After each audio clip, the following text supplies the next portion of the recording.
एकदम स्टेडी रहिए। यस। प्रणाम। जिनाग्नि ट्रस्ट की ओर से आप सभी का हार्दिक स्वागत करते हैं। और पिछले कई दिनों से ऑलमोस्ट आफ्टर द फर्स्ट में we are going this FB live sessions and on the different different topics with the different different speakers. अभी तक अपने अप्रोक्सीमेटली 19 से ज्यादा टॉपिक्स पे हमने डिस्कस किया है ये फेसबुक लाइव सेशन के माध्यम से। पिछले कई सारे वीडियोस आप देख भी सकते हैं। सेशन टॉपिक्स के हिसाब से सेशन तकरीबन 28 से 29 सेशन हुए हैं यही फेसबुक लाइव माध्यम से, और ये सब वीडियो अपने यूट्यूब पे भी अवेलेबल है। तो इसी के माध्यम पे आज एक बात नहीं करनी है। एक अद्भुत योगी विजय शांति सूरी गुरुदेव, एक अद्भुत योगी जिनके बारे में जानेंगे, जिनकी कई सारी एफबी लाइव भक्ति भी ये लॉकडाउन के समय में हो चुकी है, और निरंतर अहमदाबाद और अलग अलग भारत भर में और विश्व भर में अलग अलग स्थानों पर जिनकी प्रतिमा कुछ न कुछ भक्ति, कुछ न कुछ ऐसी परमात्मा भक्ति, गुरु भक्ति होती रहती है। ऐसे अपने प्यारे अद्भुत योगी, अध्यात्म योगी कैसे कह सकते हैं विजय शांति सूरी गुरुदेव। कोई कहते हैं उन्हें मांडोली वाले बाबा, कोई कहते हैं उन्हें आबू वाले, और कोई कहते हैं उन्हें अहमदाबाद वाले। अपने अपने स्थान पे कोई कहते हैं अपने खुद के बाबा। तो अपने अपने स्थान पे उनका विशेष महत्व रहा है, और जिनकी भक्त के ऊपर इतनी कृपा बरसाते रहते हैं ऐसे अद्भुत योगी श्री विजय शांति सूरी गुरुदेव। गुरु चरणों में नमन कर श्रद्धा प्रेम बरसाए, सुमरु माता शारदे रचना ज्योति जगाए। वाणी में गुरु की कथा पल पल उतरे आए, हृदय भक्ति से पूर्ण हो निशिवासर सरसाए। ऐसे जिनकी भक्ति की शुरुआत में ऐसे श्री शांति गुरु चालीसा से भक्ति की शुरुआत होती है। और शांति सूरी गुरुदेव की बात आज करनी है। उनके कई सारे विशेष भक्त यहाँ पे विराजमान है अपने फेसबुक लाइव माध्यम से। सकल गुण निधानम पंच परमेष्टि ध्यानम, अगम नगम ज्ञानम अगम निगम ज्ञानम, दिव्य मूर्ति प्रमाणम, निखिल जगत पीठे दर्शितात्म प्रभावम, जगत गुरु शांति सुरिन स्थापन्यामत्रम पीठे। तो ये गुरु शांति सूरी गुरुदेव का जो भी मंत्र अनुष्ठान रहता है, तो उनका ये मंत्र है, बस उनकी स्थापना करते अपने हृदय में, और ऐसी स्थापना करके आगे बढ़ते हैं आज के सुंदर ऐसे सेशन की ओर। कई सारे महानुभाव हमारे यहाँ पे फेसबुक लाइव माध्यम से यहाँ पर विराजमान हुए हैं। और एक छोटा सा परिचय देना चाहूंगा अभी। श्री शांति योगी मंडल और जिनाग्नि ट्रस्ट दोनों का एक सम्मेलन पिछले 3 महीने पहले इस मई में, मार्च महीने में, शांतिनाथ परमात्मा के जिनालय है जो अहमदाबाद रतनपोल पे रिलीफ रोड पर विराजमान है। वहां पर ध्वजदंड और कलश का पुनः प्रतिष्ठा का महोत्सव था, और उसमें अपने शांति सूरी गुरुदेव की 400 वर्ष से प्राचीन धातु की बहुत ही अच्छी, बहुत ही सुंदर प्रतिमा जी विराजमान है। और उनके साथ में उनके गुरुदेव धर्मसूरीश्वर जी दादा और तीर्थ सूरी गुरु दादा, उनके भी चरण कमल की प्रतिष्ठा का प्रसंग था वहां पे। 2-3 दिन पहले भी अपने बात की है इस जिनालय के बारे में। उनके ट्रस्टी भी हमारे साथ ये फेसबुक लाइव सेशन से माध्यम से अवेलेबल थे। उन्होंने भी बात की, हमने भी बात की थी कि एक छोटा सा जिनालय जिसमें कोई संघ की कोई व्यवस्था नहीं है, कोई संघ के कोई मेंबर नहीं है, बस परिवार के सभ्य सदस्यों के साथ ये ट्रस्टी और उनके परिवार पूरा जिनालय की व्यवस्था संभाल रहे थे। और साथ में जो प्रतिष्ठा का एक बार क्या है कि ये बोर्ड बैनर अपने जिनालय के बाहर लगा हुआ था, और तभी चंद्रेश भाई और उनके साथ में जो शांति योगी मंडल के सभ्य हैं, मेंबर्स, कई सारे मेंबर्स जो हर महीने दर्शन करने आते रहते हैं, गुरु भक्ति और परमात्मा भक्ति के लिए आते रहते हैं, वो पधारे थे। और ये प्रतिष्ठा का ये बैनर फोटो वगैरह देखा। उसके बाद में प्रतिष्ठा कौन करवा रहा है, क्या मैनेज क्या हो रहा है, इनको भी कुछ पता नहीं था। तो वो आए चौमुख जी पोल उपाश्रय में परम पूज्य साधु जीवन मैत्री रत्न जी महाराज साहब, जिनके माध्यम से हम यहाँ पर विराजमान है। हम ये फेसबुक लाइव माध्यम से नई नई मीठी मीठी बातें करते हैं। वो जिनाग्नि योग के संस्थापिका साधु जीवन मैत्री रत्न जी महाराज साहब, उनके पास से मिले, उनसे बातचीत की, और एक सुंदर ऐसी छोटी बात से, ये प्रतिष्ठा के माहौल से पूरा ऐसे कह सकते हैं कि जहां कोई संघ नहीं है, कोई परिवार, कोई घर नहीं है, वैसी जगह पर प्रतिष्ठा का माहौल इतना सुंदर हुआ कि कोई बात नहीं कर सकते, कोई अपेक्षा नहीं ऐसी, कोई हम ऐसे सोच भी नहीं सकते कि इतना सुंदर प्रतिष्ठा का प्रसंग रहा होगा। तो ये कुछ ऐसी मीठी मीठी बातें हैं जो शांति योगी मंडल और उसके साथ में जिनाग्नेय ग्रुप का सम्मेलन हुआ, और फिर तो कुछ बोलने की जरूरत भी नहीं है। पर ये इतने सारे फेसबुक लाइव माध्यम से हमने अभी बात की कि 19 से ज्यादा विषय पे हम यहाँ बात कर चुके हैं फेसबुक लाइव में, और साथ साथ में मोटिवेशनल स्पीकर्स कई सारे आ चुके हैं। तो ये एक सोच ऐसी है कि भी शांति सूर्य गुरुदेव की भी बात करते हैं, क्योंकि कई बार होता है कि गुरुदेव की भक्ति कई सारी बार हो गई है, और गुरुदेव के लिए विषय में बात करने का मौका अगर जिनाग्नेवा ग्रुप को मिलता है तो उससे बेहतर कुछ नहीं है। ऐसा मौका मिला है हमें आज फेसबुक लाइव के माध्यम से, और ये गुरुदेव के साथ गुरुदेव के परम भक्त जो रह चुके हैं, वैसे advocate Shri doctor honourable MM सिंघी सर हमारे बीच में विराजमान है। उनके मुख से कुछ गुरुदेव की बात सुनेंगे। Welcome sir, welcome to the this dais of the जिनाग्नेवा trust the Facebook live page. जैसा हमारे जानने में आया है कि MM सिंघी सर ने अपने जीवन काल में गुरुदेव के साथ कई सारे साक्षात्कार देखे हैं, और अपने जीवन के परिवर्तन के लिए मूलभूत कारण वो शांति सूर्य गुरुदेव को ही मानते हैं।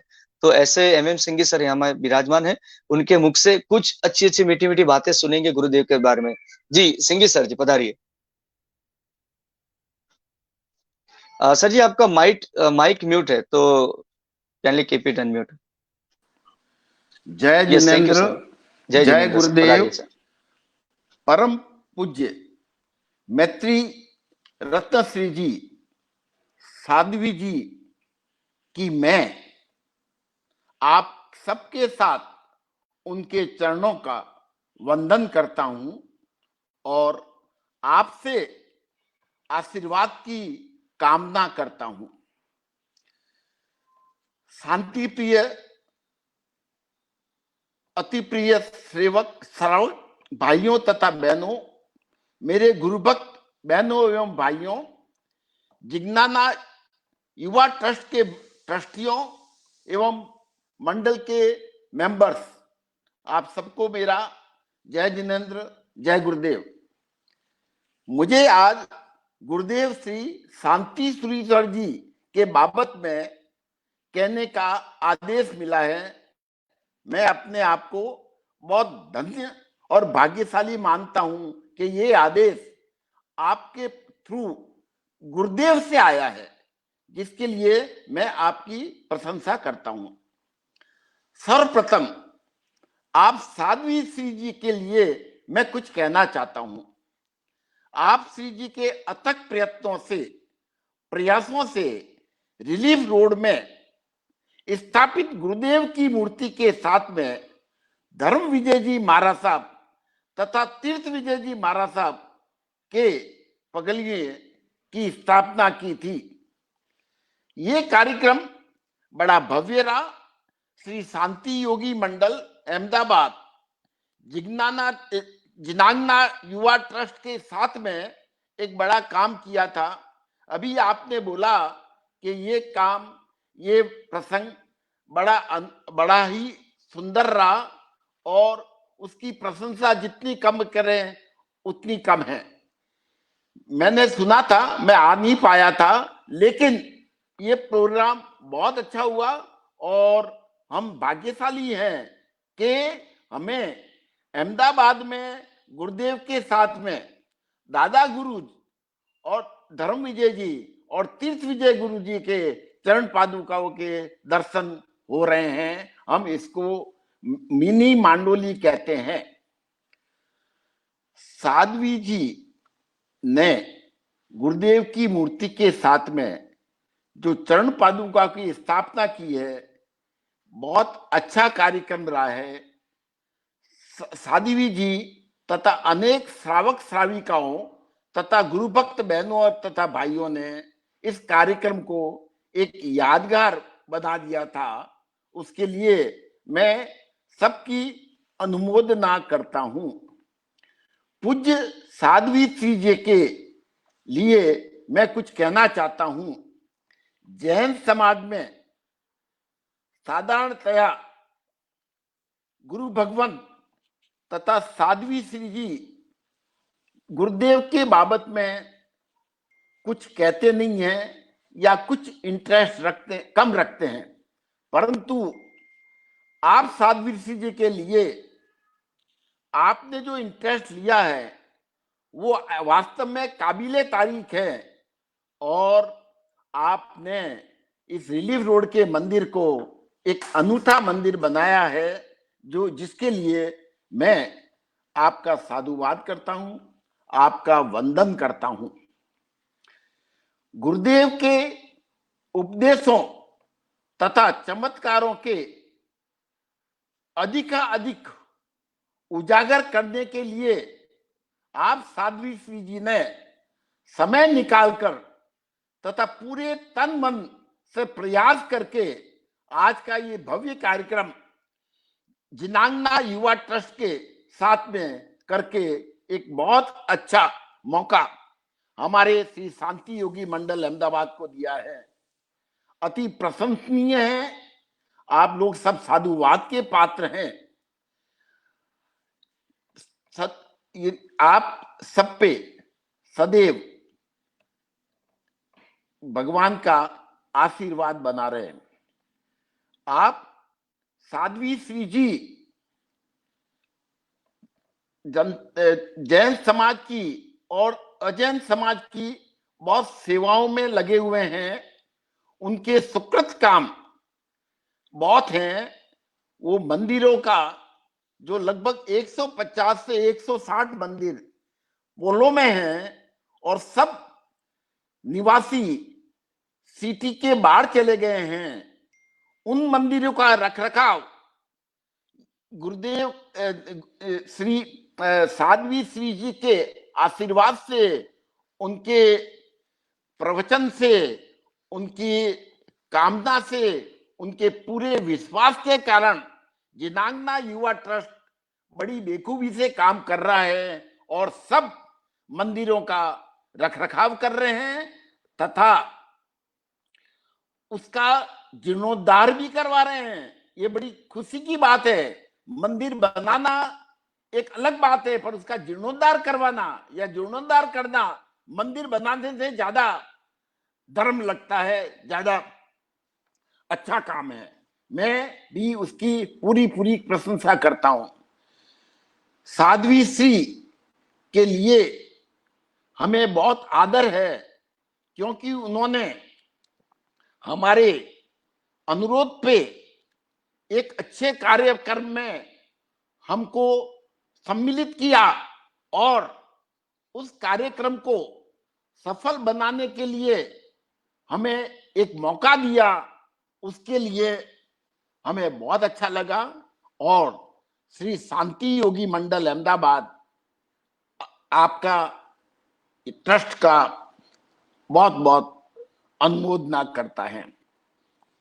अब मैं श्री श्री श्री 1008 श्री गुरुदेव विजय शांति सूर्य सर जी, अनंत जीव प्रतिपाल, योगेंद्र चूड़ामणि, राज राजेश्वर, जगत सूरी सम्राट, नेपाल राजगुरु, युग प्रधान, हिज होलीनेस के बारे में कुछ बोलना चाहता हूं।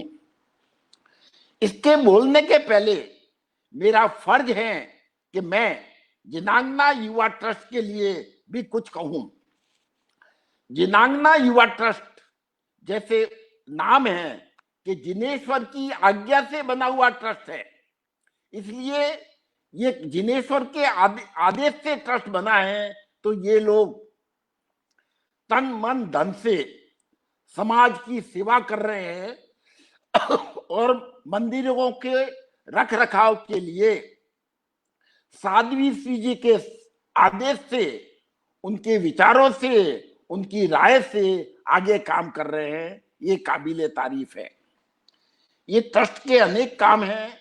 इन्होंने बहुत से प्रोग्राम ऑर्गेनाइज किए हैं जैसा उन्होंने बोला है, परंतु सबसे बड़ा एक प्रोग्राम जो आपको नहीं बताया वो मैं आपको कहना चाहता हूं। कोविड 2019 बहुत भयानक रूप में है। आप घर से बाहर नहीं निकल सकते हो। आपके पेरेंट्स आपको बोलते हैं कि आप घर के बाहर नहीं जाओगे, परंतु ये युवा मंडल, युवा ट्रस्ट दौड़ रहा है, काम कर रहा है और सबको भोजन देने की व्यवस्था करता है। साथ में तमाम पुलिस कर्मियों को एवं जो कार्यकर्ता है उनकी कार्य में लगे हुए हैं। कोई घर से बाहर नहीं जाना चाहता है, परंतु ये ट्रस्ट के ट्रस्टी जो रियली युवा है, इसके नाम से जा रहे हैं, वो बहुत अच्छा काम करते हैं। मैं इसके लिए आपको अनुमोदन करता हूं, आपकी बहुत प्रशंसा करता हूं तथा भगवान से प्रार्थना करता हूं कि आप ऐसे अच्छे काम बराबर करते रहे, ऐसा मैं आपको अनुरोध है। अब मैं श्री शांति गुरुदेव के लिए कुछ कहूंगा। ऐसा है, हमारे गुरुदेव अंतर्यामी हैं, उनकी महिमा का कोई पार नहीं है, इनकी महिमा अपरंपार है। ऐसे गुरुदेव का लिए कहना सूरज को एक टॉर्च बचाने जैसा है। आज जो भी बात कर रहे हैं हम लोग सब गुरुभक्त, गुरुदेव की चीजों को कुछ ढंग से उजागर करने का प्रयत्न करेंगे। ये सब्जेक्ट बहुत बड़ा है, लेकिन आपने हमको चांस दिया है, उस चांस में हम इसे कंप्लीट करने का प्रयत्न करेंगे।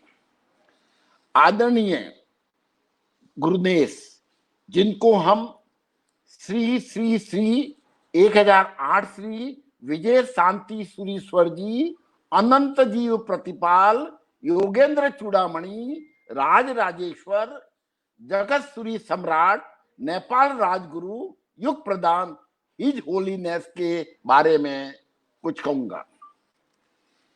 मैं आज गुरुदेव की क्या बात करूं, वो तो अंतर्यामी हैं, उनकी महिमा अपरंपार है, उसकी कोई तुलना नहीं हो सकती है। ऐसे गुरु पूर्व जन्म के अच्छे कार्यों से मिले हैं।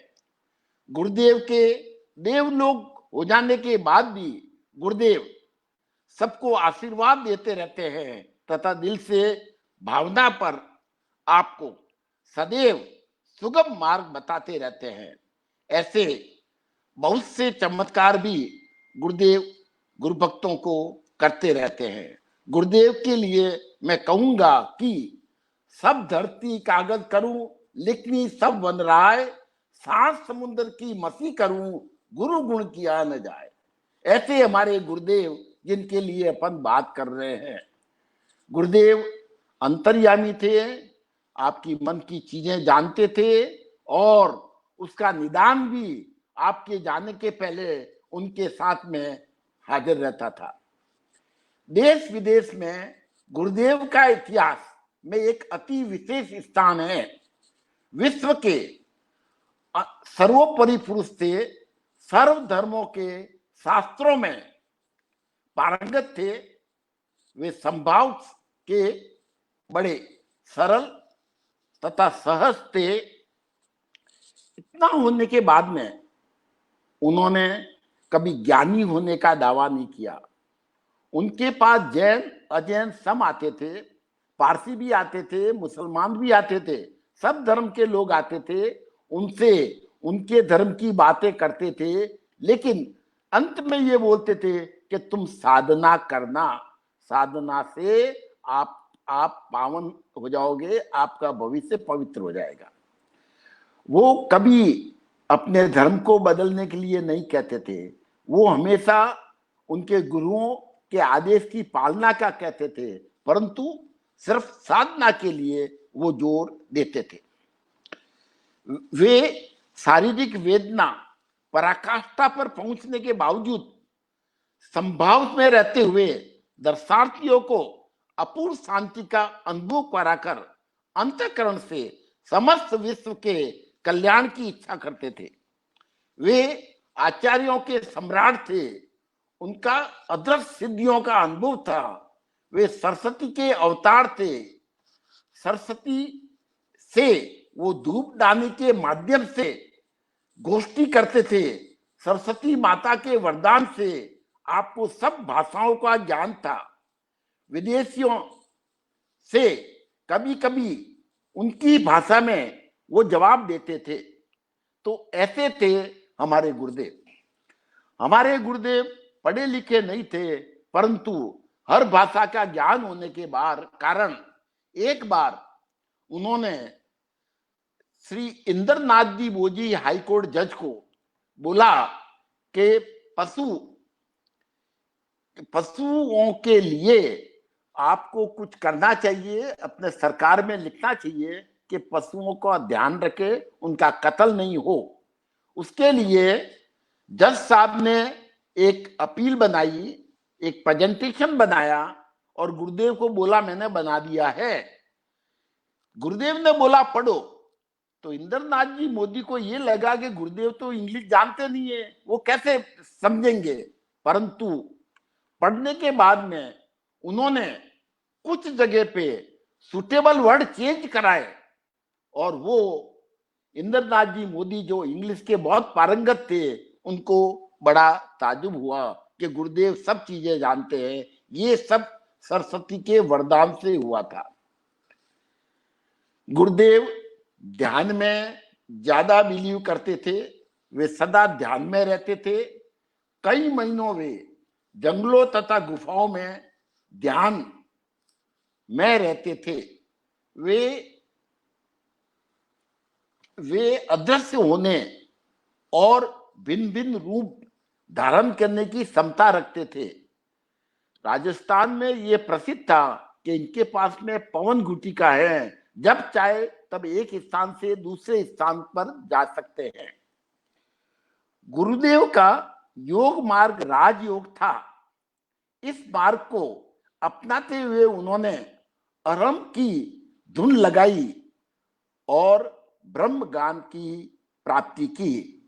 उन्होंने सब सिद्धियां प्राप्त की थी। उनके कहने अनुसार ओम में तीनों लोकों का समावेश हो जाता है। ओम रिंग अरम नमः के जाप को हिमायत करते थे तथा उसके शुभ परिणामों का संकेत सदैव गुरु भक्तों से करते रहते थे। गुरुदेव अंतर्यामी थे। आने वाली घटनाओं का पूर्वाभास कर देते थे। इसके संदर्भ में एक छोटी सी बात करूंगा।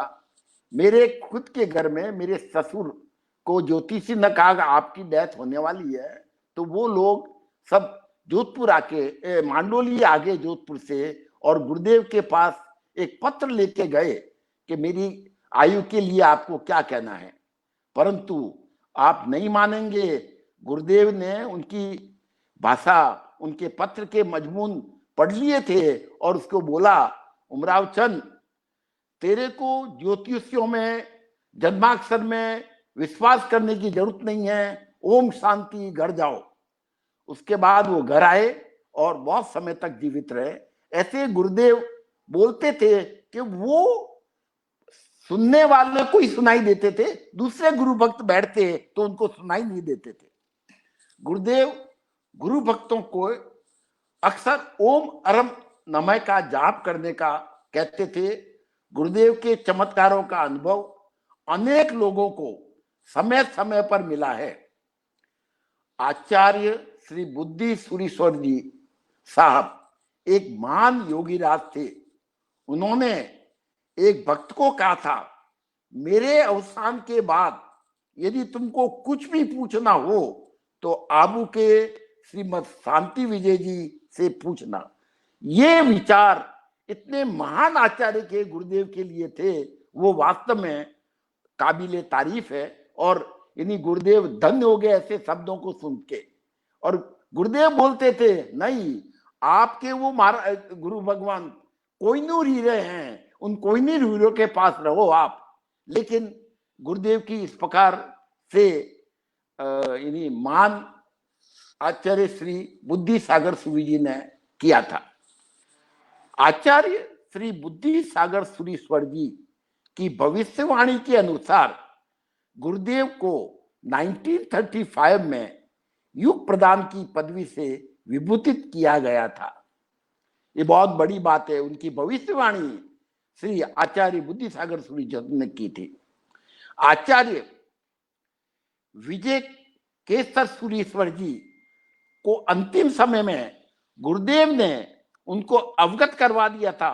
मुनि श्री मंगलचंद जी गुरुदेव के दर्शन करने सांडे राव से आबू पधारे थे। आचार्य श्री विजय निसूरीश्वर जी ने भी उपरोक्त विचार गुरुदेव के लिए किए थे। वे प्रत्यक्ष गुरुदेव को मिले थे और गुरुदेव की वो प्रशंसा हमेशा करते थे। आत्माराम जी महाराज जो अमेरिका तथा कनाडा में जैन धर्म का प्रचार तथा प्रसार करते थे, उन्होंने गुरुदेव के लिए लिखा था, आप पवित्र हैं, आपका मिलना जगत भर के सब पवित्र पदार्थों के मिलने से भी विशेष है। चूली में नौपत जी की आराधना पर मणि सागर सूरी जी तथा मनहर विजय जी महाराज साहब उपस्थित थे। मुनि मनहर विजय जी, जिनको गुरुदेव भोला मुनि कहते थे, वो जन्म से बहरे तथा गूंगे थे, तो गुरुदेव की सेवा में रहते थे और गुरुदेव के आशीर्वाद से, गुरुदेव के चमत्कार से वो बोलने और सुनने लग गए। ऐसा एक चमत्कार इन गुरु को हुआ था।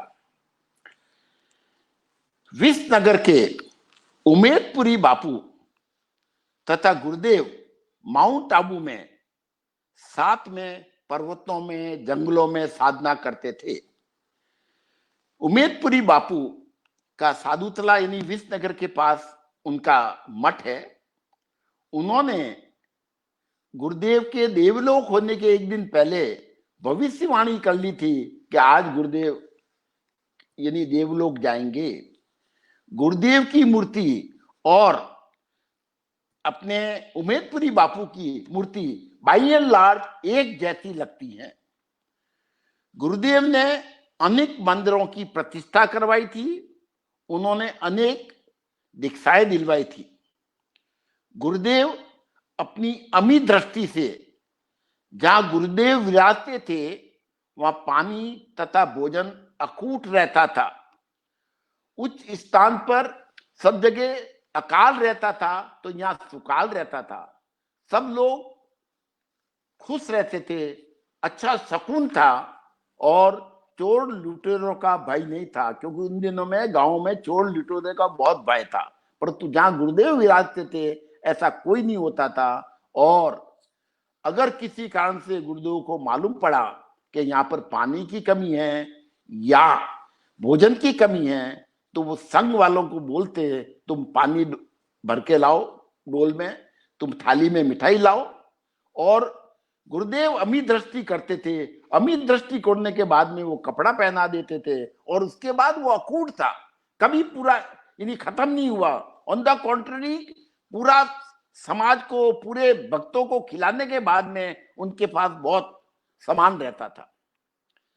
वे शिष्य परंपरा के सदैव मुक्त रहे।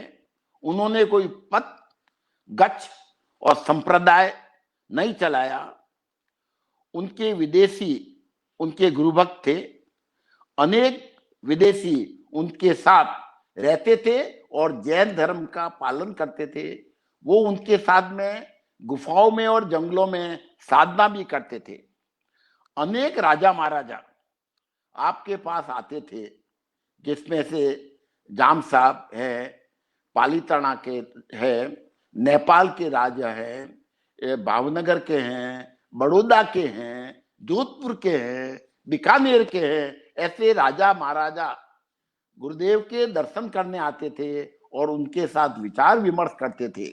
गुरुदेव उनको कहते थे कि जीव दया पे ज्यादा जोर देते थे, जानवरों का कत्ल नहीं होना चाहिए, उनका ध्यान रखा जाना चाहिए, उस पर वो ज्यादा जोर देते थे।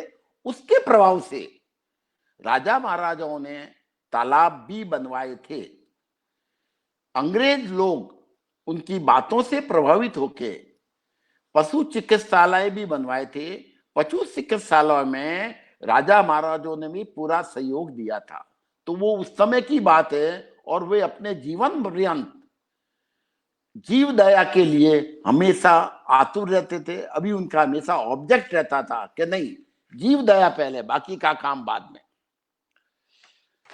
उनके पास अनेक बड़े बड़े व्यक्ति जैसे सीडी देशमुख है, मदन मोहन मालवीय है, अपने अहमदाबाद के कैलिको मिल के सेठ साराभाई हैं, नूतन मिल के सेठ पाती भाई नानावटी है, माणक चौक मिल के सेठ अपने भरत भाई बैंकर और उनके पिताजी और उनके माताजी भी आते थे। और मेन अहमदाबाद ने दो अच्छे हीरो दिए हैं। एक है भगत किंकर दास।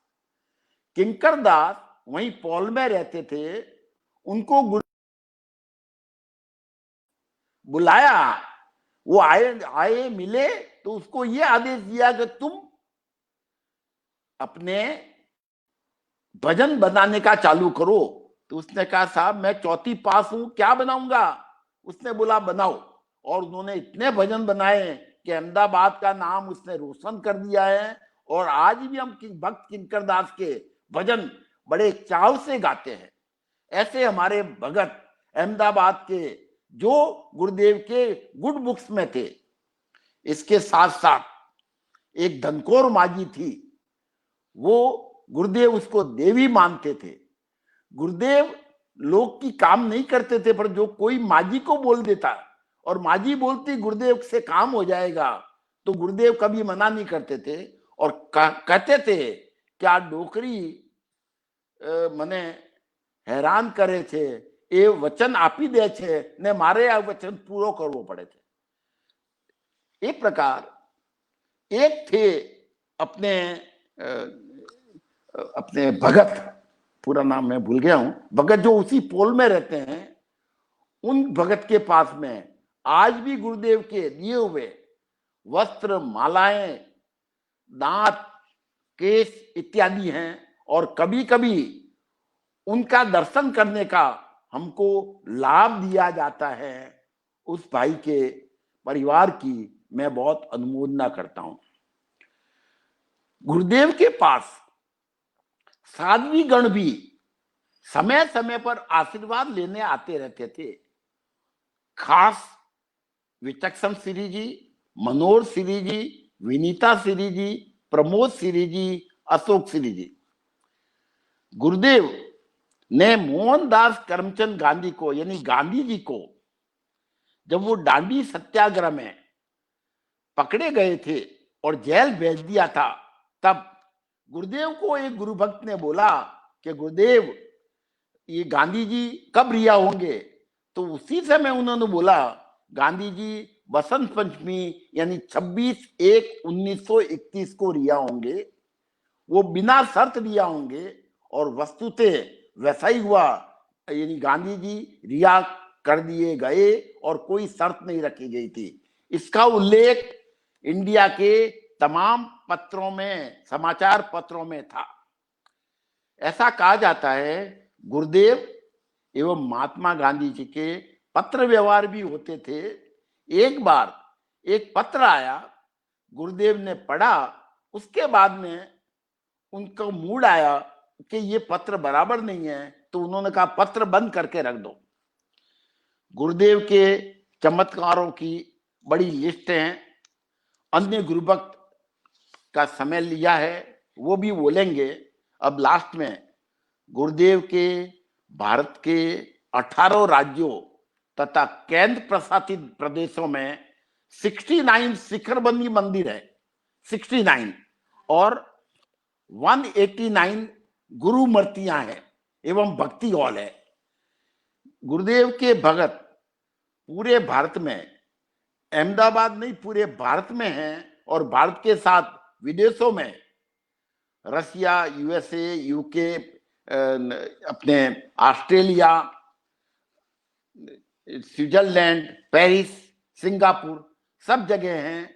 और वो लोग पूरा इंटरेस्ट ले रहे हैं। अभी 2 दिन पहले न्यूयॉर्क से एक भाई का फोन आया कि मुझे गुरुदेव के चमत्कार भेजो, तो हमने कहा ये हिंदी में है। उन्होंने कहा आप चिंता मत करो, मैं इंग्लिश करवा दूंगा। गुरुदेव का मांडोली में अंतिम संस्कार होने के कारण वहां पर गुरुदेव का एक विशाल शिखर मंदिर है। मंदिर 1945 में बना था तथा उनका निर्माण सेठ किशनचंद लेखराज ने किए थे। वे एक सिंधी गुरुभक्त थे। मंदिर की आर्किटेक्ट में मंदिर भी दिखता है, मस्जिद भी है, गुरुद्वारा भी है और गिरजाघर भी है। ये सब धर्मों का चिन्ह समेत वहां दिखते थे। गुरुदेव के विदेश में 4 घर मंदिर हैं। वो है थाईलैंड में, अमेरिका में, लंदन में तथा बेल्जियम में।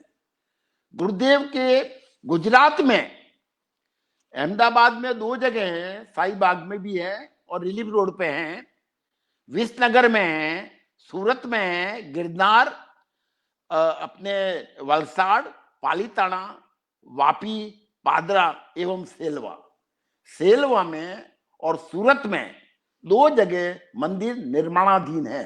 तो ऐसे गुरुदेव की आज बात की है। आपने मुझे बहुत समय दिया है, उसके लिए मैं ट्रस्ट का तहे दिल से आभारी हूं। मैं श्री शांति योगी मंडल अहमदाबाद की ओर से जिगनाथ युवा ट्रस्ट के ट्रस्टियों का शुभकामनाएं देता हूं कि आपने हमको बोलने का चांस दिया। अंत में गुरुदेव के लिए कहूंगा, नदी नीर को छोड़ दे, सागर तजे तरंग, कभी नहीं छूट सकता है गुरुदेव का गुरु भक्तों से संग। जय जिनेन्द्र, जय गुरुदेव। वाह वाह, बहुत ही धन्यवाद सिंगी सर जी आपका, क्योंकि आपने गुरुदेव को देखा है, उनको बहुत नजदीक से जाना है, शायद उनके साक्षात्कार भी देखे हैं। तो जाना है। हाँ, आपके शब्द के माध्यम से आज ऐसा लग रहा है कि साक्षात गुरुदेव की स्पर्शना हो रही है। और क्योंकि हम तो बहुत ही छोटे हैं, तो आपके साथ जो भी बातें की आपने, आपने एक बोला था ये गुरुदेव की पोल के बारे में कि ये झवेरी पोल में है जो भगत है, हर्षद भाई भगत उनका नाम है। उनके शांतिलाल भगत आते थे, वो बहुत प्रिय भगत थे जी। हाँ, और उनके सन जो है अभी चिराग भाई भगत, वो भी आज वहीं पे भी रहते हैं, झवेरी पोल में रहते हैं। और आज भी गुरुदेव के वस्त्र, केश और दांत वो सब भी उनके वहां पर विराजमान है, जो आज भी दर्शन के लिए प्राप्य है। और बढ़िया एकदम मस्त वाली बातें कही जो भी गुरुदेव की आपने, बस ऐसा ही कहने को मन चाह रहा है कि आप गुरुदेव की बात कहते जाए, क्योंकि आज ऐसा नहीं है। गुरुजी की बात हर जगह होती रहती है, पर आज एक प्लेटफॉर्म में ऐसा मिला है कि मात्र अहमदाबाद नहीं, गुजरात नहीं, भारत भर और विश्व के कई सारे देश, कनाडा में, यूके में, अमेरिका में, जहां जहां भी गुरु भक्त विराजमान है, वो भी इस समय लाइव देख रहे हैं। कुछ नहीं देखेंगे तो बाद में भी देखेंगे। तो एक साथ इतने सामूहिक, आप जानते हैं कि जैन धर्म में, जैन शासन में सामूहिक का पुण्य बल कितना बढ़िया रहता है। और जब ऐसी गुरु तत्व की बात, इतने अनेक लोग, लाखों लोग एक साथ में गुरुदेव को प्रार्थना विनती करेंगे, तो अवश्य गुरुदेव हमारी विनती सुनेंगे और सुनेंगे। बस अंत में कहना चाहेंगे कि जानवर और इंसान में जो भेद बताए वही सच्चा गुरु कहावे, जीवन पथ पर जो चलना सिखावे वही सच्चा गुरु कहावे, जो धैर्यता का पाठ बढ़ाए वही सच्चा गुरु कहावे, संकट में जो हंसना सिखाए वही सच्चा गुरु कहावे, पग पग परछाई सा साथ निभावे वही सच्चा गुरु कहावे। और अंत में कहेंगे, जिसे देखकर आदर से, सम्मान से, गौरव से अपना सर्वस्व समर्पण करने को जी चाहे वही सच्चा गुरु कहावे। और ऐसे गुरुदेव हमें, आपको, सबको मिले हैं, तो हम ऐसे काल में भी एकदम धन्यता से प्राप्य हो गए। खूब खूब आभार सिंगी सर जी, आपने बहुत ही बढ़िया एकदम गुरुदेव की बात की और गुरुदेव के बहुत ही नजदीक ले गए। इसके लिए आपका विशेषतः आभार मानते हैं हम। और साथ में आभार मानते हैं शांति योगी मंडल का भी, जिन्होंने इतना गुरुदेव की बात करने के लिए, गुरुदेव के आशीष की बात करने के लिए, उनके कई चमत्कारों, साक्षात्कार की बात करने के लिए हमें अवसर दिया, साथ में हम बात कर रहे हैं। तो आपका खूब खूब आभार Singhi sir ji. Thank you very much sir. जिनाक नेटवर्क ट्रस्ट के माध्यम से एक अद्भुत योगी विजय शांति सुरेश्वर जी गुरुदेव, उनके विषय में बात कर रहे हैं। साथ ही साथ में बीच में एक कार्य की विशेष बात करने को मन चाह रहा है कि जहां पर ये गुरुदेव विराजमान है, वो अहमदाबाद का पोल विस्तार मतलब ओल्ड सिटी एरिया, वहां पे 2 किलोमीटर के अंदर परिसर में 115 से ज्यादा जिनालय हैं और उसके ऊपर 2 किताबें, छोटी छोटी किताबें लिखा चुके हैं और उसमें से एक किताब है और उसकी एप्लीकेशन भी अपनी अवेलेबल है, दर्शनम एप्लीकेशन। उसके ऊपर से यूट्यूब पर अपने को एक ऑनलाइन क्विज का अरेंजमेंट किया हुआ था, जो 2 दिन पहले हुए थे। तो जिनको भी देखना है उसके बम्पर इनाम है 11,000 और उसके साथ में दूसरे 5 इनाम भी अलग अलग रखे हुए हैं। तो ये एप्लीकेशन के माध्यम से भी आप उसके आंसर देख सकते हैं। पूरा क्वेश्चंस जो भी सिस्टम है, जो भी उसके रूल्स है, वो सारे रूल्स अपने आपको जिनाक नेटवर्क ट्रस्ट के यूट्यूब पेज पर आपको मिल जाएंगे। तो यूट्यूब पेज पर ये वीडियो है, तो यूट्यूब पेज पर आप जिनाक नेटवर्क ट्रस्ट सर्च करेंगे तो आपको तुरंत ही मिल जाएगा। मैक्सिमम सब्सक्राइब करें, उसके लाइक करें और फेसबुक पेज पर भी इसकी लिंक दी गई है, तो आप फेसबुक पेज ये इसी पेज पर भी आपको वो वीडियो मिल जाएगा। तो आगे चलते हैं। कैसा सुंदर अवसर कि अभी एम सिंघी सर, मतलब एक गुरुदेव के बहुत ही नजदीक जिनको रहने का शायद सानिध्य मिला हो, सौभाग्य मिला हो, जिनसे हमने गुरुदेव की बातें सुनी, ऐसे सीनियर भी है और जूनियर ऐसे भी गुरु भक्त यहाँ पे विराजमान है। ऐसे विनंती करेंगे ऋषभ जैन को, जो फेसबुक जिनाक नेटवर्क ट्रस्ट के फेसबुक माध्यम पे यहाँ पर विराजमान है। ऋषभ जैन खूब खूब आवकार देते हैं आपको और आपके जय साथ गुरुदेव। में जय गुरुदेव। गुरुदेव की कुछ अच्छी सी बातें करेंगे जी, बताइए। जय गुरुदेव। मैं ऋषभ जैन आज आपको गुरुदेव के बचपन के बारे में बताऊंगा। गुरुदेव श्री 1008 श्री विजय शांति सुरेश्वर जी का पैतृक निवास मणादर गांव है, जो राजस्थान के प्राचीन राज्य सिरोही में स्थित है। यह भूमि अरावली पर्वतों से घिरी हुई है। गुरुदेव का जन्म आहिर कुल में श्री तोला जी की पत्नी वसुदेवी जी के कोख से 25 जनवरी 1890 के दिन बसंत पंचमी के प्रभात वेला में हुआ। गुरुदेव का जन्म वान जो उनका ननिहाल था उधर हुआ। गुरुदेव के 8 भाई बहन थे, जिनमें से वे सबसे बड़े थे। गुरुदेव का नाम सक्तो जी रखा गया। उन्हें प्यार से संतोक्यो कहकर भी पुकारा जाता था। उन दिनों सक्तो जी का लालन पालन उनके मामा ने किया, जो उन्हें बहुत चाहते थे। माता पिता के आनंद का पार न था। बालक का विशाल ललाट, उन्नत मस्तक, गुलाबी गाल, लाल होठ, घुंघराले बाल, चमकती आंखें उनके माता पिता को और सबको मोहित कर देती थी और वो इन सब चीजों को देखकर धन्य हो जाते थे। किसी ने ठीक ही कहा है, पुत्र के लक्षण पालने में ही दिख जाते हैं। सक्तो जी बचपन से ही बुद्धिमान व तेजस्वी थे। यह बात उनकी मुख मुद्रा से ही समझ आ जाती है। सक्तो जी की ग्रहण शक्ति और याददाश्त बहुत अच्छी थी। सक्तो जी वन जंगल और घने पेड़ों से मौन वार्तालाप करते हुए बड़े हुए। माता पिता के उदर निर्वाह का मूल व्यवसाय गौपालन था। अतः बालक सक्तो जी अपने पिता के साथ गौपालन करते। वह भेड़ बकरियों को और गायों को चराने पिताश्री के साथ जाते। पूरे दिन गायों की पीछ रहकर उनके देखभाल करते। वह अपना भोजन तभी खाते जब गाय और भेड़ बकरी खाती। गुरुदेव यानी सक्तो जी रात्रि को भोजन नहीं करते।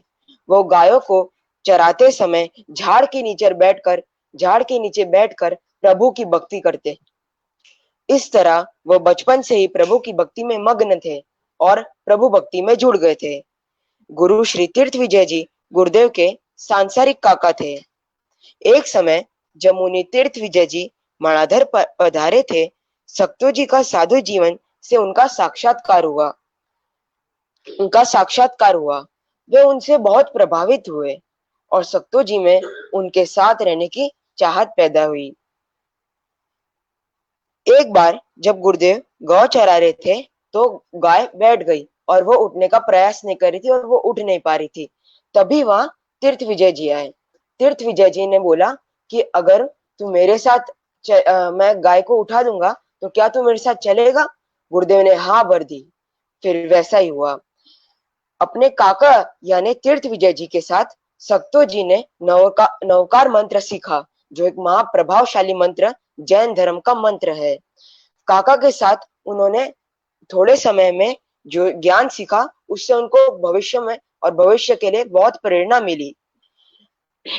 जब एक दिन पशु को चराने गए तब वह गाय बैठ गई और वह उठ नहीं रही थी। सक्तू जी चिंतित हो गए। उन्होंने 2-3 लोगों को बुलाया भी था, फिर भी सारे प्रयत्न बेकार गए। उस समय तीर्थ विजय जी वहां आए और बोले, यदि गाय उठ जाएगी तो क्या तू मेरे साथ आएगा? सक्तू जी हाँ बोले। तीर्थ विजय जी के कहने पर गाय उठ गई। गुरुदेव गाय को लेकर आगे गए और सबको यह बात बताई। फिर बोले, मुझे अब काका के साथ जाना है। तीर्थ विजय जी के मनाधर से विहार करने के बाद सक्तो जी कुछ उदास रहने लगे। माता पिता ने उदासी का कारण पूछा तो सक्तो जी ने बताया कि मुझे मेरे काका तीर्थ विजय जी महाराज के पास दीक्षा लेकर जैन मुनि बनना है। यह बात सुनकर वसुदेवी माँ और तोला जी बहुत आनंदित हुए। जब तीर्थ विजय जी दूसरी बार मणाधर आए तब उन्होंने सक्तो जी का उग्र विहार, कठिन तपस्या, रूखा सूखा खाना, अल्प वस्त्र और उपकरणों जो बहुत ही कम थे उनसे प्रयोग करते हुए उन्होंने उनको अवगत कराया। सक्तो जी दीक्षा लेने के लिए अड़िग थे। उन्हें जैन मुनि की दीक्षा लेने के अड़िग थे। उनमें भगवती दीक्षा के सपने भी थे। 8 वर्ष की कम उम्र से ही सक्तो जी तीर्थ विजय जी के साथ रहने लगे।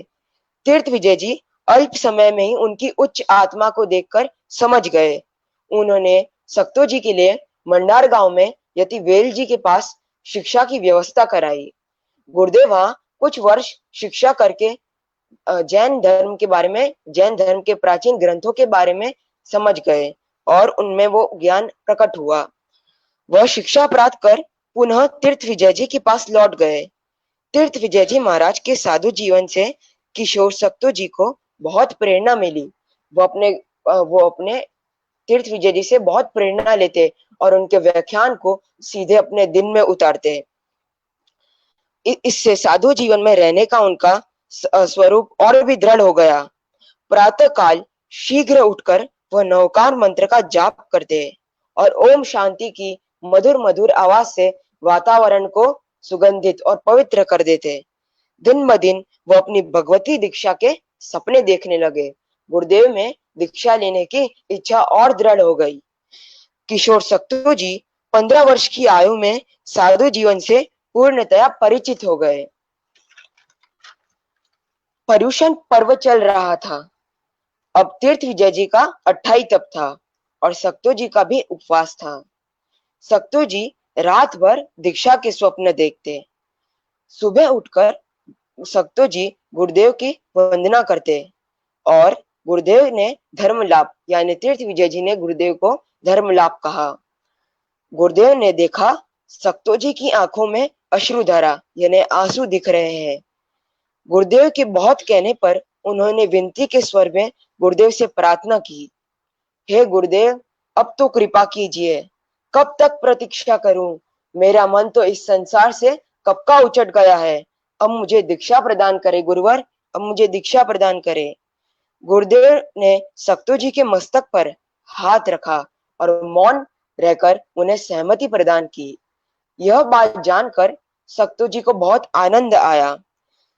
दीक्षा के बाद जानकर श्री संघ यानी रामसीन या मणाधर या मांडोली के संघ को बहुत आनंद आया। रामसीन में दीक्षा लेने का निर्णय लिया गया। मुहूर्त बसंत पंचमी का निकला।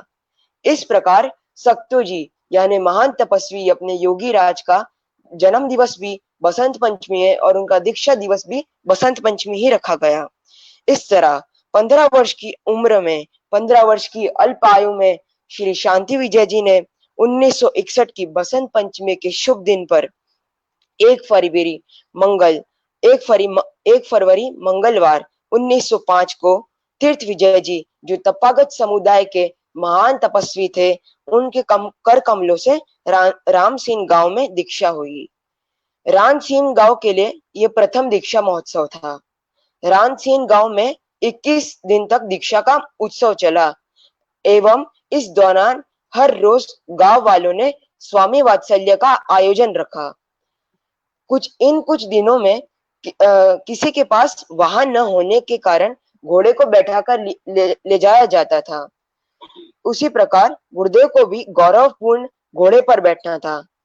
इस वैरागी मन को शायद एक सांसारिक इच्छा बाकी थी और इसके लिए ठाकुर जोरावर सिंह, जो रामसेन के ठाकुर थे, उनको ले जाया गया। ठाकुर साहब के लिए उन्होंने अपना घोड़ा सक्तो जी को दे दिया। यह घोड़ा आम नहीं था, यह घोड़ा बहुत ही विशेष था। यह घोड़ा बहुत ही विशेष था जिसका नियंत्रण करना बहुत मुश्किल था। ठाकुर जी के 4 नौकर को इसको संभालने का प्रयत्न करना पड़ता था, तब जाके वो घोड़ा शांत होता था। पर गुरुदेव के मन में विचार आया, मैं जैन साधु बनने वाला हूँ और अगर मैं इस घोड़े को नहीं संभाल पाया तो क्या मैं अपना जीवन जैन साधु के रूप में संभाल पाऊंगा, मैं उसका स्वरूप कर पाऊंगा? तो उन्होंने घोड़े को थपकी दी और घोड़ा शांत मन से, एकदम शांति से, सक्तू जी उसके ऊपर बैठे थे और घोड़ा चलने लगा और सीधा सीधा चल रहा था। जब गुरुदेव की दीक्षा हुई तो तीर्थ विजय जी ने गुरुदेव पर वास्केप डाली और गुरुदेव ने प्रवचन डाला। आज मैं, गुरुदेव ने ये शब्द बोले, आज मैं मन, वचन और काया से कर्मों का परित्याग कर पंच महाव्रतधारी साधु तत्व को स्वीकार कर रहा हूँ। मैं वितराग प्रभु महावीर के पथ पर अनुगामी हूँ। मैं आजीवन संयम पूर्वक जीवन व्यतीत करूंगा। सभी ने करतल ध्वनि से नूतन मुनि श्री शांति विजय जी के उज्जवल भविष्य और संयम जीवन की सफलता की मंगल कामना की। मुनि श्री शांति विजय जी की बड़ी दीक्षा थूर गांव में हित विजय जी से हुई। सक्तो जी महान बने और वो शांति विजय जी के नाम से कहलाए। धन्य हो मरुधर देश ने, धन्य होए आहिर कोम ने, धन्य होए मांडोली गाम ने, धन्य होए मणाधर गाम ने, धन्य हो ए देवांशी वसुदेवी माता ने, અને धन्य हो ए तोला जी ने, जिन्होंने महान योगीराज को उनका जीवन दिया और आज उन्हें हम योगीराज के नाम से पुकारते हैं। जय गुरुदेव।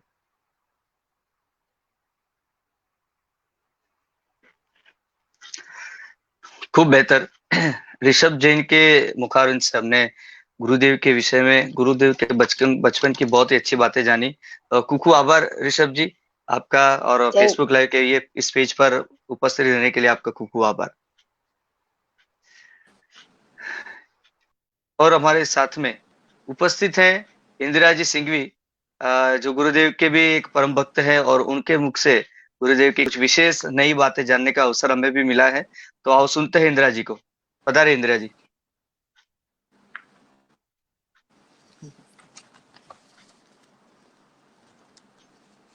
अहमदाबाद से मैं इंदिरा सिंघवी का आप सभी महानुभावों को सादर जय जिनेन्द्र। गुरुदेव श्री 1008 विजय शांति सूरीश्वर जी के चरण में वंदन। सूर्य का देश भले ही जापान कहलाए, पर अध्यात्म सूर्य की जन्मभूमि भारत है। अध्यात्म सूर्य से निकलने वाली किरणें अहिंसा, संयम, मैत्री, करुणा को विश्व में जन जन तक पहुंचाने का दायित्व हमारे ऋषि मुनियों का है। इन मौलिक तत्वों पर आधारित अहिंसा प्रधान जीवन शैली ही गुरुदेव शांति सूरीश्वर जी की जीवन शैली थी। यह शैली जन जन की शैली बन जाए तो गुरुदेव शांति विजय जी का दर्शन विश्व दर्शन का अमिघा पा सकेगा। गुरुदेव शांति सूरीश्वर जी महाराज को भक्तों ने भगवान विष्णु, स्वामीनारायण, पैगंबर, जरथुस्त्र, कृष्ण, दत्तात्रेय, क्राइस्ट और तीर्थंकर के साक्षात स्वरूप में अनुभव किया है। परम पूज्य गुरुदेव शांति सूरीश्वर जी का वरद हस्त सदा हम पर बना रहे एवं उनकी कृपा और वत्सलता हमारे ऊपर बरसती रहे। होकर गिरने वाला युग मस्तक उन्हें झुकाएगा। नव धर्म विधायक की प्रशस्ति संसार युगों तक गाएगा लाड़ प्यार यह गुरुदेव का, जिसने पाया वो मुस्काएगा, जिसने पाया वो मुस्काएगा। प्रस्तुत लघु कृति में मैंने गुरुदेव की तपस्या, सिद्धि एवं ज्ञान के कुछ सूत्रों पर प्रकाश डालने का प्रयास किया है। श्रोताओं को कुछ आत्मपोषक और आत्मशोषक तथ्य मिलेंगे तो यह स्वयं में अधिक सार्थक होगा। आप श्री ने सन 1908 से आबू तलैटी के जंगलों व गुफाओं में आत्म ध्यान किया। जनश्रुति के अनुसार योगी राज ने लंबे समय तक आबू तलैटी के ऋषिकेश, किमरली, भीमाड़ा, भारजा, वासा और बनासकांठा के जंगलों में विचरण किया और उग्र साधना की। इस दौरान कई जगहों पर उन्होंने महादेव के मंदिर या उसके आसपास के स्थानों को साधना का केंद्र बनाया, जिनमें भावरी का लब्धेश्वर महादेव, वासा का जाम्बेश्वर महादेव, भीमाणा का भीमनाथ महादेव, भारजा का बुकेश्वर महादेव, किंवरली का नीलकंठ महादेव और ऋषिकेश शिवालय मुख्य रूप से हैं। अनुमान है कि आपने सन 1910 तक आबू रोड की पहाड़ियों में मुख्यतः मानपुर गांव के समीप ऋषिकेश में साधना और आध्यात्मिक प्रगति की।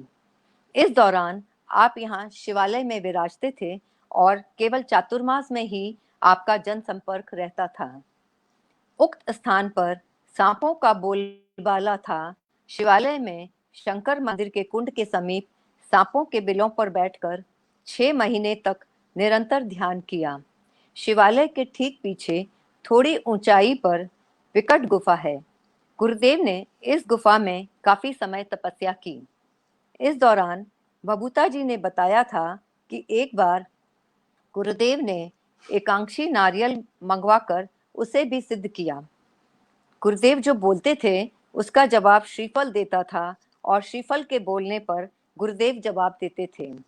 श्रीफल को सिद्ध करने के पश्चात गुरुदेव ने उसे पास ही के एक कुंड में डलवा दिया। गुरु शांति विजय जी ने ओम रीम अरहम नमः का ध्यान मुख्य रूप से किया। उन्होंने हृदय मंदिर में ओमकार स्थापित कर पर्वत और गुफाओं में विचरण किया और योग मार्ग के अधिकारी बने और मौन एवं ध्यान करने लगे। इसके साथ ही कई बीजाक्षरों को सिद्ध करके व सोहम तथा पिंडस आदि ध्यान द्वारा उन्होंने आत्मज्ञान प्राप्त किया।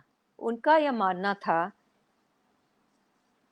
ओम अरहम में परम सुख है, यह शाश्वत सुख का खजाना है। आपने गिरनार में राजुल की गुफा में भी ध्यान किया। ईडरगढ़ पर 2300 वर्ष पुराने शांतिनाथ देरासर के पीछे उपाश्रय के समीप प्राचीन गुफा में आपने ध्यान किया। स्वामी ऋषभ दास ने गुरुदेव के योगाभ्यास के बारे में निम्न जानकारी दी। हम जागृत रहकर उनके साथ घंटों धुन लगाते थे। कई बार उनके पास से शेर, चीते और भालू सरोवर में पानी पीने के लिए गुजरते थे। ऐसे जाते हुए शेर चीते का दृश्य एक दिन आधी रात में गुरुदेव ने मुझे नींद से उठाकर बताया और बोले, देख, यही अरहम की ध्वनि का प्रभाव है। ये जंगली जानवर हमेशा बकरी और गाय की तरह पास से निकल जाते हैं। घोर वनों में तपस्या करते हुए जंगली जानवरों से प्रेम हुआ। योग के प्रताप से जंगली और पालतू पशु उनके पास एक साथ बैठते थे। श्री पूज्य जी महाराज ने ही गुरुदेव को राजयोग की ओर अग्रसर किया। वे एक योगनिष्ठ महात्मा थे। उन्हें योग के विविध मार्गों का ज्ञान हो गया था। आधुनिक विज्ञान योग के सामने कुछ नहीं है, ऐसा वे समझते थे। पूज्य जी महाराज ने ही गुरुदेव को बताया कि अजारी के पास मार्कंडेश्वर आश्रम है। वहाँ पूर्वाचार्यों से वचनबद्ध होकर चातुर्मास में सरस्वती हिमालय से आकर यहाँ विराजमान होती है और बताया कि यहाँ पर पूर्व काल में जैन व विष्णु संप्रदाय के पूर्वाचार्यों विश्वामित्र, श्री वादीदेव सूरी, श्री मानतुंग सूरी, श्री देव सूरी, श्री जिनेश्वर सूरी, श्री मलयागिरी सूरी, माघा धनपाल, संभूति, अभय देव सूरी, कलिकाल हेमचंद्राचार्य, श्री सिद्धसेन दिवाकर, बटसूरी, श्री ऋषि, राजा भोज व पंडित कालिदास ने भी यहाँ सरस्वती देवी की उपासना की है। इसलिए आप भी इस महादेवी की उपासना करें। तब गुरुदेव ने भी वहां साधना शुरू की। विक्रम संवत 1976 से 1979 पर्यंत गुरुदेव ने अजारी के मार्कंडेश्वर आश्रम, सरस्वती मंदिर और उसके आसपास के गांव और जंगलों में उग्र तपस्या व मौन पूर्वक लगभग 3 वर्ष ध्यान किया। सिर्फ ध्यान बल से आत्म साक्षात्कार होने से गुरुदेव को ज्ञान की प्राप्ति हुई। गुरुदेव पर सरस्वती प्रसन्न हो जाने से उनकी भाषाओं व शास्त्रों का ज्ञान स्वतः प्राप्त हुआ। ब्रह्मा जी जो गुरुदेव की सेवा में थे, उन्होंने बताया कि गुरुदेव दिन रात मौन पूर्वक सतत ध्यान में लीन रहते थे और एक चटाई, एक शोलपट्टा, चादर, एक काष्ठ पात्र और ओघे के सिवाय कुछ भी नहीं रखते थे।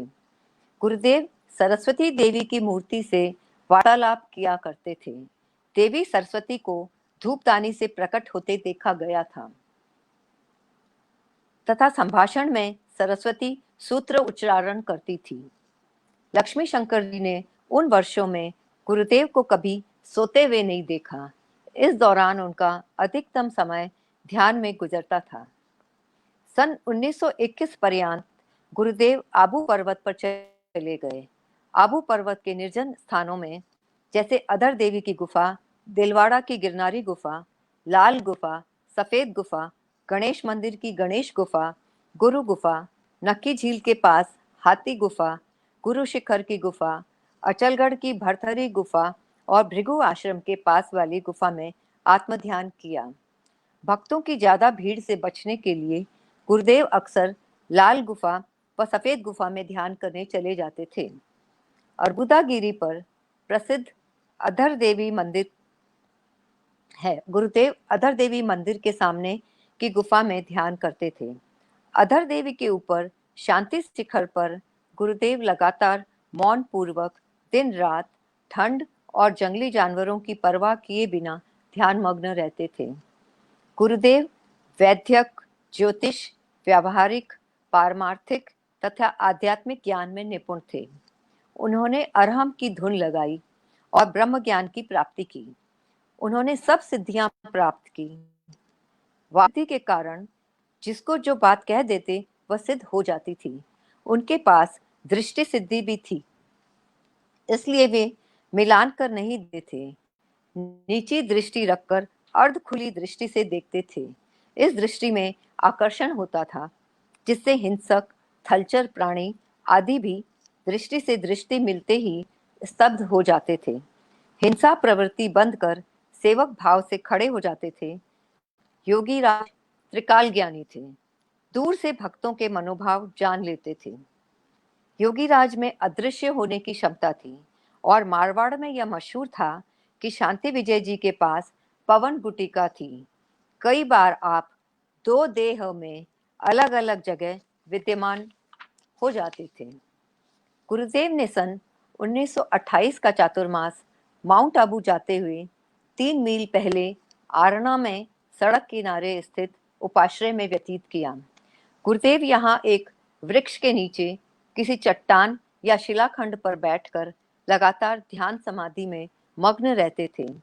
ऐसा अनुमान है कि यहाँ पर अश्विन शुक्ल पखवाड़े दिनांक 14/10/1928 से 28/10/1928 में आपको पूर्ण ज्ञान की प्राप्ति हुई और इस अवसर पर देवों ने वहां उत्सव भी मना था। चंपक भाई लिखते हैं कि उनके आरणा से वापस मुंबई आने के पश्चात कान्हा जी ने उन्हें बुलाकर श्री योगी राज के स्वयं के हस्ताक्षर से गुलाबी स्याही में लिखा हुआ 7 पृष्ठों का पत्र पढ़ाया था, जिसमें आरणा पर योगी राज को ज्ञान प्राप्ति का महोत्सव देवों ने किस आनंद साथ धूमधाम से मनाया, उसका विस्तृत वर्णन था। भक्त उन्हें केवली मानते थे। गुरुदेव के इस सुर तरु की शाखाएं बढ़ती ही जाए, गुरुदेव के इस सुर तरु की शाखाएं बढ़ती ही जाए। हम सब करें अनुमोदन दिग दिगंत महिमा महकाएं, दिग दिगंत महिमा महकाएं। जिनाज्ञा युवा ट्रस्ट की मैं अनुमोदना करती हूँ, गुरुदेव श्री शांति सुरीश्वर जी के बारे में जानने का, जन जन तक पहुंचाने का इतना सुंदर कार्यक्रम आयोजित किया। इसके साथ ही अपनी वाणी को विराम देते हुए आप सभी को धन्यवाद। जय जिनेंद्र। खूब खूब आभार इंदिरा जी। गुरुदेव के जीवन के कई सारे ऐसे महत्व के दिन और कई सारे उनकी साधनाएं के विषय में आपने हमको उजागर किया, तो उसके लिए आपका खूब खूब शुक्रिया अदा करते हैं, खूब खूब आभार व्यक्त करते हैं।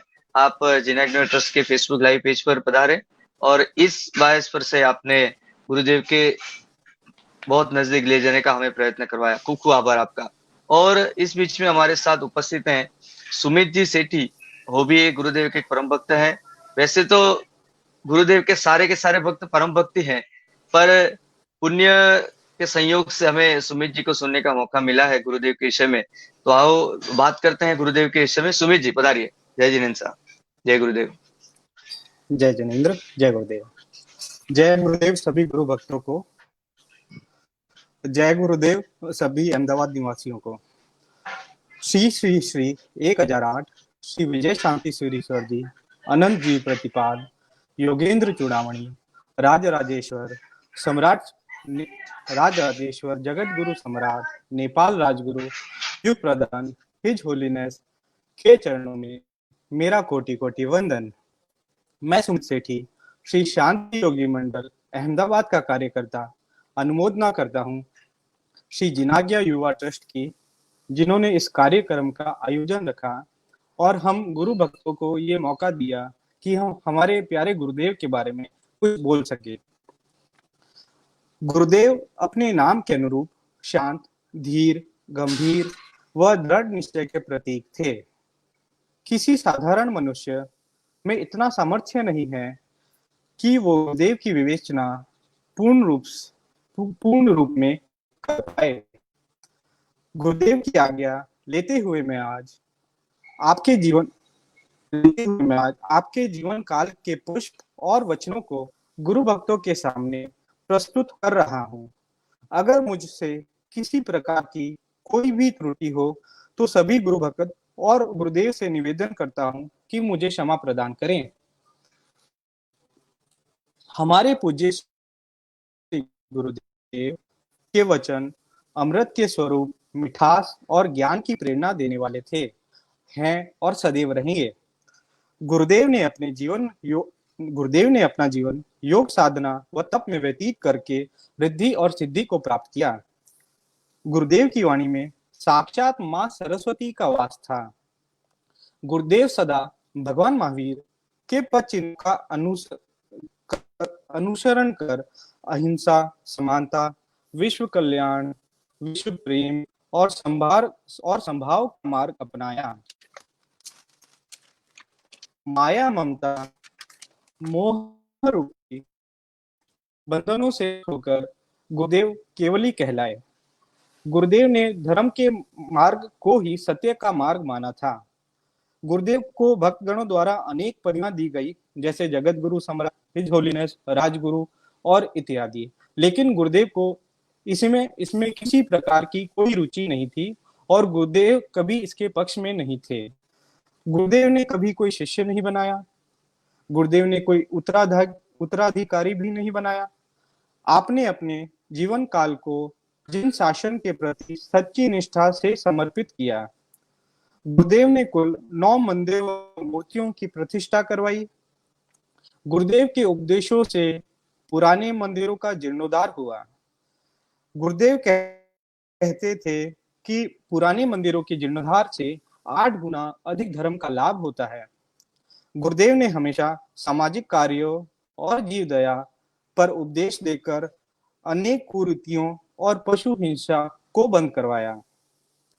गुरुदेव समाज को व्यसन मुक्त रहने का पाठ पढ़ाते थे। हमेशा गुरुदेव ने हमेशा ही भक्तों को तप करने के लिए प्रेरित किया ताकि उनका इस भाव से अच्छी गति में जाना हो सके। ये तो था गुरुदेव के बारे में कुछ। अभी हम बात करेंगे गुरुदेव के उन चमत्कारों के बारे में और गुरुदेव के शासन के बारे में जैन तीर्थ, जो जिन शासन की शान है, उसकी रक्षा के लिए गुरुदेव ने आमरण अनशन भी किया था। अहिंसा और सत्य के मार्ग पर चल के केसरिया तीर्थ की गुरुदेव ने रक्षा करी थी। उसी के बारे में आज मैं आपको कुछ बताना चाहूंगा। यह बात है 20/11/1933 की। राजस्थान के सिरोही जिले में वीरवाड़ा का गांव था, जहां गुरुदेव को आचार्य पदवी से सुशोभित किया गया था। उसी दौरान केसरिया तीर्थ का विवाद बहुत ही तीव्र हो गया था। तीर्थ की अशातना से जैन समाज को बहुत बड़ा दुख और आघात पहुंचा था।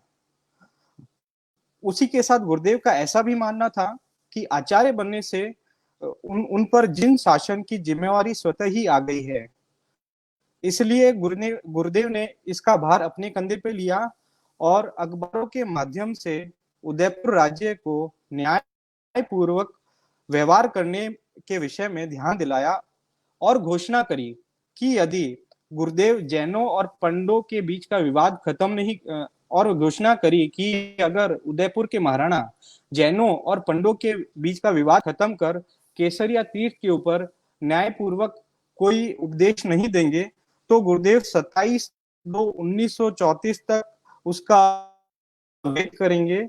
उसके बाद फैसला नहीं आया तो गुरुदेव मेवाड़ की सीमा में प्रवेश करके आमरण अनशन करेंगे। यह सुनकर उदयपुर के मुख्यमंत्री, जो पंडित जी के नाम से प्रसिद्ध थे, उन्होंने घोषणा कर दी थी यदि गुरुदेव उदयपुर की सीमा में प्रवेश करेंगे तो उन्हें बंदी बना लिया जाएगा। इसी घोषणा के साथ सभी गुरु भक्तों में हलचल मच गई थी और अन्य दूसरे प्रांतों के राजा, महाराजा व अंग्रेज ने गुरुदेव के सामने मध्यस्थता करने के लिए प्रस्ताव भी रखा था। तो गुरुदेव ने कहा, मैंने अपने आत्मबल से ही तीर्थ की रक्षा का महत्वपूर्ण कार्य का दायित्व उठाया है, इसीलिए मुझे इसमें किसी की मध्यस्थता की आवश्यकता नहीं है। वैसे तो मैं आपको बताना चाहूंगा, कई वर्षों से महाराणा का परिवार जो तीर्थ केसरिया की रक्षा करता आ रहा था, लेकिन पिछले कुछ समय से मुख्यमंत्री पुरोहित जी के कारण से ये विवाद जो है उत्पन्न हुआ था, क्योंकि पुरोहित जी पंडों के पक्ष में थे, इसीलिए उन्होंने महाराणा के कानों में जैनों के प्रति गलत बात पहुंचाई। जैनों के विपरीत बातें करने से यही केसरिया तीर्थ का जो विवाद था वह उत्पन्न हुआ था। आखिर वह घड़ी भी आई 26/2/1935 की, जब गुरुदेव ने अपना डेडलाइन दिया था, लेकिन फिर भी महाराणा की ओर से कोई भी आदेश या संदेश या कोई भी तरह का सॉल्यूशन नहीं आया था। तो गुरुदेव ने अपनी सौगंध के अनुसार अजारी से एक ही रात में उदयपुर में प्रवेश किया। आपको मैं बताना चाहूंगा कि गुरुदेव ने 100 मील की दूरी सिर्फ एक क्षण में ही पूरी कर ली थी अपनी योग साधना के बल से। इसी तरह गुरुदेव जो है कड़ी सुरक्षा के बीच में मणादर गांव में अचानक से प्रकट हो गए थे और उन्होंने अपना अनशन शुरू किया। अनशन का तीसरा दिन था। उदयपुर के मुख्यमंत्री स्वयं श्री पंडित जी गुरुदेव से विनती करने आए कि आप अपना अनशन त्याग कर दें। एक तरफ तो तुम मुझ पर प्रतिबंध लगाते हो और मेरी हत्या करने की साजिश करते हो, और दूसरी ओर यह दिखावा करते हो। यह सुनकर पंडित जी आश्चर्यचकित हो गए कि गुरुजी को यह सब कैसे पता चला। गुरुदेव को तो पता चलना ही था, क्योंकि वो अंतर्यामी थे, क्योंकि गुरुदेव केवल ही थे। पंडित जी को एहसास हुआ कि उन्होंने गलत किया है, तो उन्होंने तुरंत ही गुरुदेव से माफी मांगी और गुरुदेव से अनुग्रह किया कि आप छाछ ग्रहण करें और पारणा कर लें और अनशन जो है त्याग दें। और ऐसा कह के पंडित जी जो है वहां से चले गए थे। उसके ठीक 2 दिन बाद पंडित जी और महाराणा ने 3 जनों की टीम भेजी थी गुरुदेव के पास, और उन्होंने कहा कि महाराणा उस टीम ने कहा कि महाराणा और मंत्री जी ने आग्रह किया है कि गुरुदेव पारणा कर लें और जल्दी ही महाराणा इसका निवारण करेंगे। गुरुदेव ने महाराणा और पुरोहित जी की बात को मान दिया और छाछ ग्रहण कर अनशन त्याग दिया था। छाछ ग्रहण करने के बाद भी गुरुदेव ने 2 दिन तक वेट किया, लेकिन महाराणा की तरफ से कोई भी ठोस कदम नहीं सुनाया गया। तो गुरुदेव ने अपना अनशन फिर से शुरू किया। अनशन के पूरे 27 दिन हो चले थे, लेकिन किसी की ओर से कोई भी सूचना नहीं आ रही थी। सारे गुरुदेव के जो भक्त थे व्याकुल हो गए थे। गुरुदेव के एक खास भगत थे हीराचंद जी गुलेचा, जो बहुत ही ज्यादा चिंतित हुए। जल, पानी और अन्न के 12 साल तक रह सकता हूं, तो तुम्हें घबराने की कोई जरूरत नहीं है। इतने में ही अचानक से संदेश आया कि उदयपुर के महाराणा 27वें दिन गुरुदेव के दर्शन करने के लिए आना चाहते हैं और वह गुरुदेव से उसकी अनुमति मांग रहे हैं। गुरुदेव ने महाराणा को अनुमति दी और मोती महल में आने का आदेश दिया। 27वां दिन था। महाराणा गुरुदेव के पास आए। महाराणा ने अपनी भूल स्वीकार करी, क्योंकि गुरुदेव ने अपने आत्मबल से, अपनी योग साधना से महात्मा और पंडित जी को यह एहसास करा दिया था कि वह जो कर रहे हैं वह गलत है। केसर का जो तीर्थ है वो वर्षों से जैनियों का है। इसके मूल नायक भगवान महावीर स्वामी है। आप इनका न्यायपूर्वक जो है सॉल्यूशन करें। महाराणा गुरुदेव इसका निर्णय करूंगा और जैनियों के पक्ष में इसका जो है निर्णय सुना दूंगा। यह बात सुनकर गुरुदेव ने महाराणा का आग्रह स्वीकार किया और आग्रह के मान देते हुए खीर से पारणा किया महाराणा के हाथों से। जैसे ही गुरुदेव ने पारणा किया, उसके कुछ ही क्षणों में महाराणा जी ने केसरिया तीर्थ का फैसला किया और बोल दिया कि केसरिया तीर्थ जैनियों का था, है और हमेशा रहेगा। हमसे भूल हो गई है, इसके लिए हम क्षमा प्रार्थी हैं। अंत में मैं यह कहना चाहूंगा कि अगर मेरी प्रस्तुति में आप सभी और हमारे पूज्य गुरुदेव का आभार व्यक्त करता हूँ, शत शत वंदन करता हूँ और आप सभी को यह बताना चाहूंगा कि मेरे नाना जी ने भी गुरुदेव के साक्षात दर्शन किए थे और दर्शन करके जो लाभ उन्होंने लिया था और जो ज्ञान उन्होंने गुरुदेव से प्राप्त किया, हम सभी परिवार वालों को वो ज्ञान बांटा और आज हम उसी पर चिन्हों पे चल के गुरुदेव की भक्ति करते हैं और हम पल पल यह महसूस करते हैं कि हमारे गुरुदेव हर पल हमारे पास हैं। जय गुरुदेव। खूब आभार सुमित जी।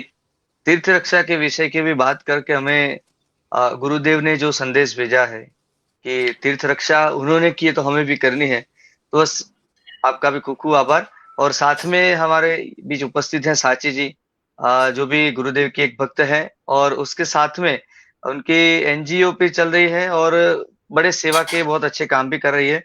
तो ज्यादा समय न लेते हुए तो विनती करेंगे, तो साची जी आप बस गुरुदेव की कुछ बातें करके हम पे कृपा करें। धन्यवाद। गुड इवनिंग एवरीबॉडी, सबको जय गुरुदेव।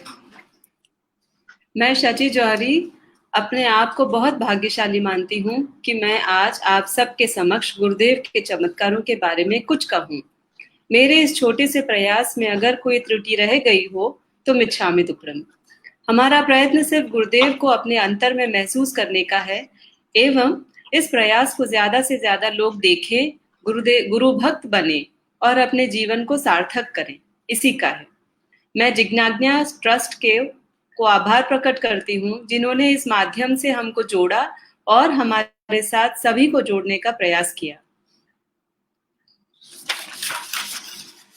गुरुदेव ने समय समय पर कई भक्तों को प्रत्यक्ष व स्वप्न में दर्शन दिए तथा कई भक्तों के कष्ट उनके स्मरण मात्र से ही दूर हो गए। एक बार सेठ किशन चंद जी, जो सिंध हैदराबाद के एक विख्यात फर्म के मालिक थे और गुरुदेव के अनन्य भक्त थे, अपने भाषण में स्वयं का अनुभव बताया। उन्होंने कहा, मैं अपने बंबई के निवास स्थान पर आराम से सो रहा था। रात को अचानक बिजली के तार में आग लगने के कारण मकान में आग लग गई थी। मुझे इसका कोई भान नहीं था। यकायक गुरुदेव भगवान ने मुझे उठाया और साक्षात दर्शन देते हुए कहा, उठो, तुम्हारे घर में आग लग गई है। सुनते ही मैं घबरा कर उठा और देखा तो मकान में आग लगी हुई है। बहुत सी वस्तुएं, कागजात आदि जल गए थे। उन कागजों में गुरुदेव का एक फोटो भी था जो नहीं जला था। गुरुदेव की कृपा से मेरे तथा अन्य नर नारियों और बच्चों के प्राण बच गए। मैंने गुरुदेव से कहा, आपने मुझे जीवन दान दिया है। श्री गुरुदेव बोले, तुम मेरे अनन्य भक्त हो। दुनिया भर में शांति सुरीश्वर जी के हजारों भक्त थे जो समय समय पर सम्मान देने के लिए आते थे। वे सभी उनकी दिव्य दूरदर्शिता, प्रेमशीलता और मन की भ्रांतियों को समझने और उसे शांत विचारों की ओर शिथिल करने की क्षमता के कारण गुरुदेव के प्रशंसक थे। इन्हीं विचारों से प्रभावित होकर गुजरात से 4 कुम्हार अनादरा में श्री गुरुदेव भगवान के दर्शन आए थे। उस वक्त स्वर्ण जयंती महोत्सव चल रहा था। वह भक्तों की काफी भीड़ थी। श्री गुरुदेव उस वक्त ध्यान में थे, इसलिए उन्हें दर्शन नहीं हुए। उन चारों के दिल में बहुत तरह के विचार पैदा हुए और अंत में उन्होंने निर्णय किया कि सुबह होते ही बिना दर्शन किए ही वे यहाँ से चले जाएंगे। रात को वे चारों मंडप में चांदनी के नीचे सो गए। तब अकस्मात एक काला सर्प उनको डसने के लिए आ रहा था। उस वक्त एक बिल्ली गुर्राती हुई वहां आई और चारों को जगा दिया। जागते ही उन्होंने सर्प को आता हुआ देखा, जिसमें वे दूर हट गए। वह बिल्ली उस वक्त तेजी से भागकर गुरुदेव भगवान के बंगले में, जहां उंगली जाने जितनी जगह भी नहीं थी, उस बंगले के बंद दरवाजे में प्रवेश कर गई। चारों कुमार यह देखकर अचंभित हो गए। गुरुदेव ने नगीनदास भगत से कहलवाया वर चारों कुम्हार को सवेरे बुलाया और कहा, रात को सर्प दिखाई दिया था? तब वे बोले, गुरुदेव आपने ही हमारी रक्षा की है। गुरुदेव ने कहा, ओम शांति, और उन्हें अपने देश लौटने की आज्ञा दी। ऐसे कई चमत्कार कई भक्तों ने महसूस किए। जो भी अपने दिल में विश्वास के साथ गुरुदेव के दर पर आता, उसके कष्ट दूर हो जाते थे, उनकी समस्याओं का समाधान हो जाता था और उन्हें आज भी सही धारणा और ज्ञान का आशीर्वाद दिया जाता है। नागपुर वाले पानमल जी जवेरी को एक फोड़ा हो गया, जिससे उनको बहुत तकलीफ होने लगी। एक दिन उन्होंने नागपुर वाले काका शांतिलाल किशनदास पाटनी को देलवाड़ा में पत्र लिखा, मुझे इस तरह की तकलीफ है, कृपया गुरुदेव से आशीर्वाद भिजवाएं। काका ने पानमल जी की सारी तकलीफ गुरुदेव को सुना दी। गुरुदेव ने उसी वक्त काका से कह दिया, पानमल जी को मेरा आशीर्वाद है। बाद में जिस स्थान पर पानमल जी को फोड़ा हुआ, उसी स्थान पर गुरुदेव को भी फोड़ा हो गया, जिसके कारण गुरुदेव को बैठने में बहुत तकलीफ होती थी। उस समय अहमदाबाद के किंकरदास भाई दर्शनार्थ आए हुए थे। जब उन्हें मालूम पड़ा कि गुरुदेव के फोड़े की पीड़ा असहनीय हो गई है, तब उन्होंने उसी वक्त एक भजन रचा और गुरुदेव के सामने गाया। भजन के 8-9 पद बोलने के बाद ही वह फोड़ा फूट गया। गुरुदेव बोले, दास तारा भजन ते गुमड़ू फूटी गयू। जहां हृदय में सच्ची तमन्ना होती है, वहां कुदरत भी साथ देती है। इस तरह कई भक्तों के दुख निवारण हेतु गुरुदेव खुद तकलीफ सहन किया करते थे।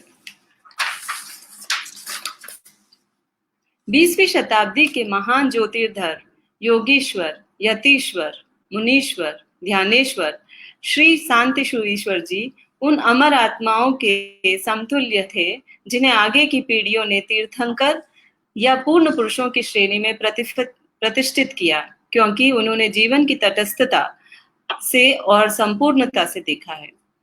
विक्रम संवत 1977 यानी सन 1920 के माघ मास में गुरुदेव शिवगंज पधारे थे। ध्यानस्थ दशा में रमन करते हुए एक दिन आहार पानी लेने धनरूप जी नामक ओसवाल के घर गए। गोचरी लेने के बाद जब उनकी नजर पास में सो रहे अपंग बालक सुकन राज पर पड़ी तो गुरुदेव के रोम रोम में करुणा का संचार हुआ और उन्होंने पूछा, बालक को क्या हुआ है? धनरूप सेठ ने कहा, बाप जी, मेरा एक ही लड़का है, इसको लकवा हो गया है, इसको ठीक कर दो। गुरुदेव ने सुकनराज की ओर देखा। सुकनराज ने बिस्तर में सोते सोते दोनों हाथ जोड़े गुरुदेव को वंदन किया। गुरुदेव ने एक प्याले में पानी मंगवाया। पानी का प्याला हाथ में रखकर उन्होंने मंत्र बोले और कहा, इस पानी को हाथ में रखकर रोज 9 बार नवकार मंत्र बोलकर इस बालक को पिलाना। इस तरह 9 दिन तक लगातार मंत्रित पानी पिलाने से बालक धीरे धीरे ठीक होने लगा और 9वें दिन तो खड़ा होकर धीरे धीरे चलने लगा। इसके पश्चात बालक सुकनराज पूर्ण रूप से स्वस्थ हो गया। इस तरह धनरूप जी और पुत्र सुकनराज गुरुदेव के अनन्य भक्त बने। शिवगंज की इस घटना से वहां के लोग आश्चर्यचकित हो गए और लोगों को गुरुदेव के वचनों पर पूर्ण श्रद्धा हो गई। संसार के सभी प्रपंचों से दूर रहकर पवित्रता की साक्षात मूर्ति श्री शांति सुरीश्वर जी का सरल बिना आडंबर वाला जीवन था। वे संसार को प्रत्येक उपाधि से निवृत्त होकर 24 घंटे आत्मा और परमात्मा की योग साधना में तल्लीन रहते थे। उनमें विराजित विश्व वात्सल्य देखकर खूनी की आंखों में भी प्रेम के आंसू भर आए, ऐसा जादू उनमें दिखता था। इसका उदाहरण काठियावाड़ की धनकौर माजी के कथन में है। एक बार धनकौर माजी किंकरदास भाई के साथ मांडोली दर्शनार्थ आई। एक रोज गुरुदेव भगवान ने प्रवचन के बीच धनकौर माजी से पूछा, डोकरी तारी उम्र केटली? माजी ने जवाब दिया, बापजी 7 वर्षनी। गुरुदेव ने मुस्कुराकर कहा, 7 वर्ष केवी रीते?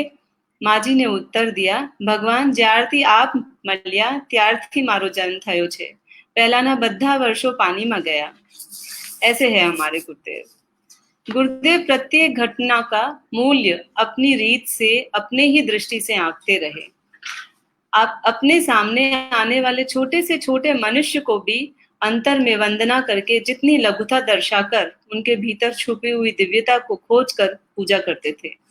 गुरुदेव का साक्षात चमत्कार भोली माँ ने भी देखा। आहोर निवासी भोली माँ, जिनको मेथी भाई के नाम से भी जाना जाता है, इतनी भोली थी कि उन्होंने अपने पति की किसी और के साथ शादी करा दी। इसके कुछ समय बाद उनके पति का देहांत हो गया।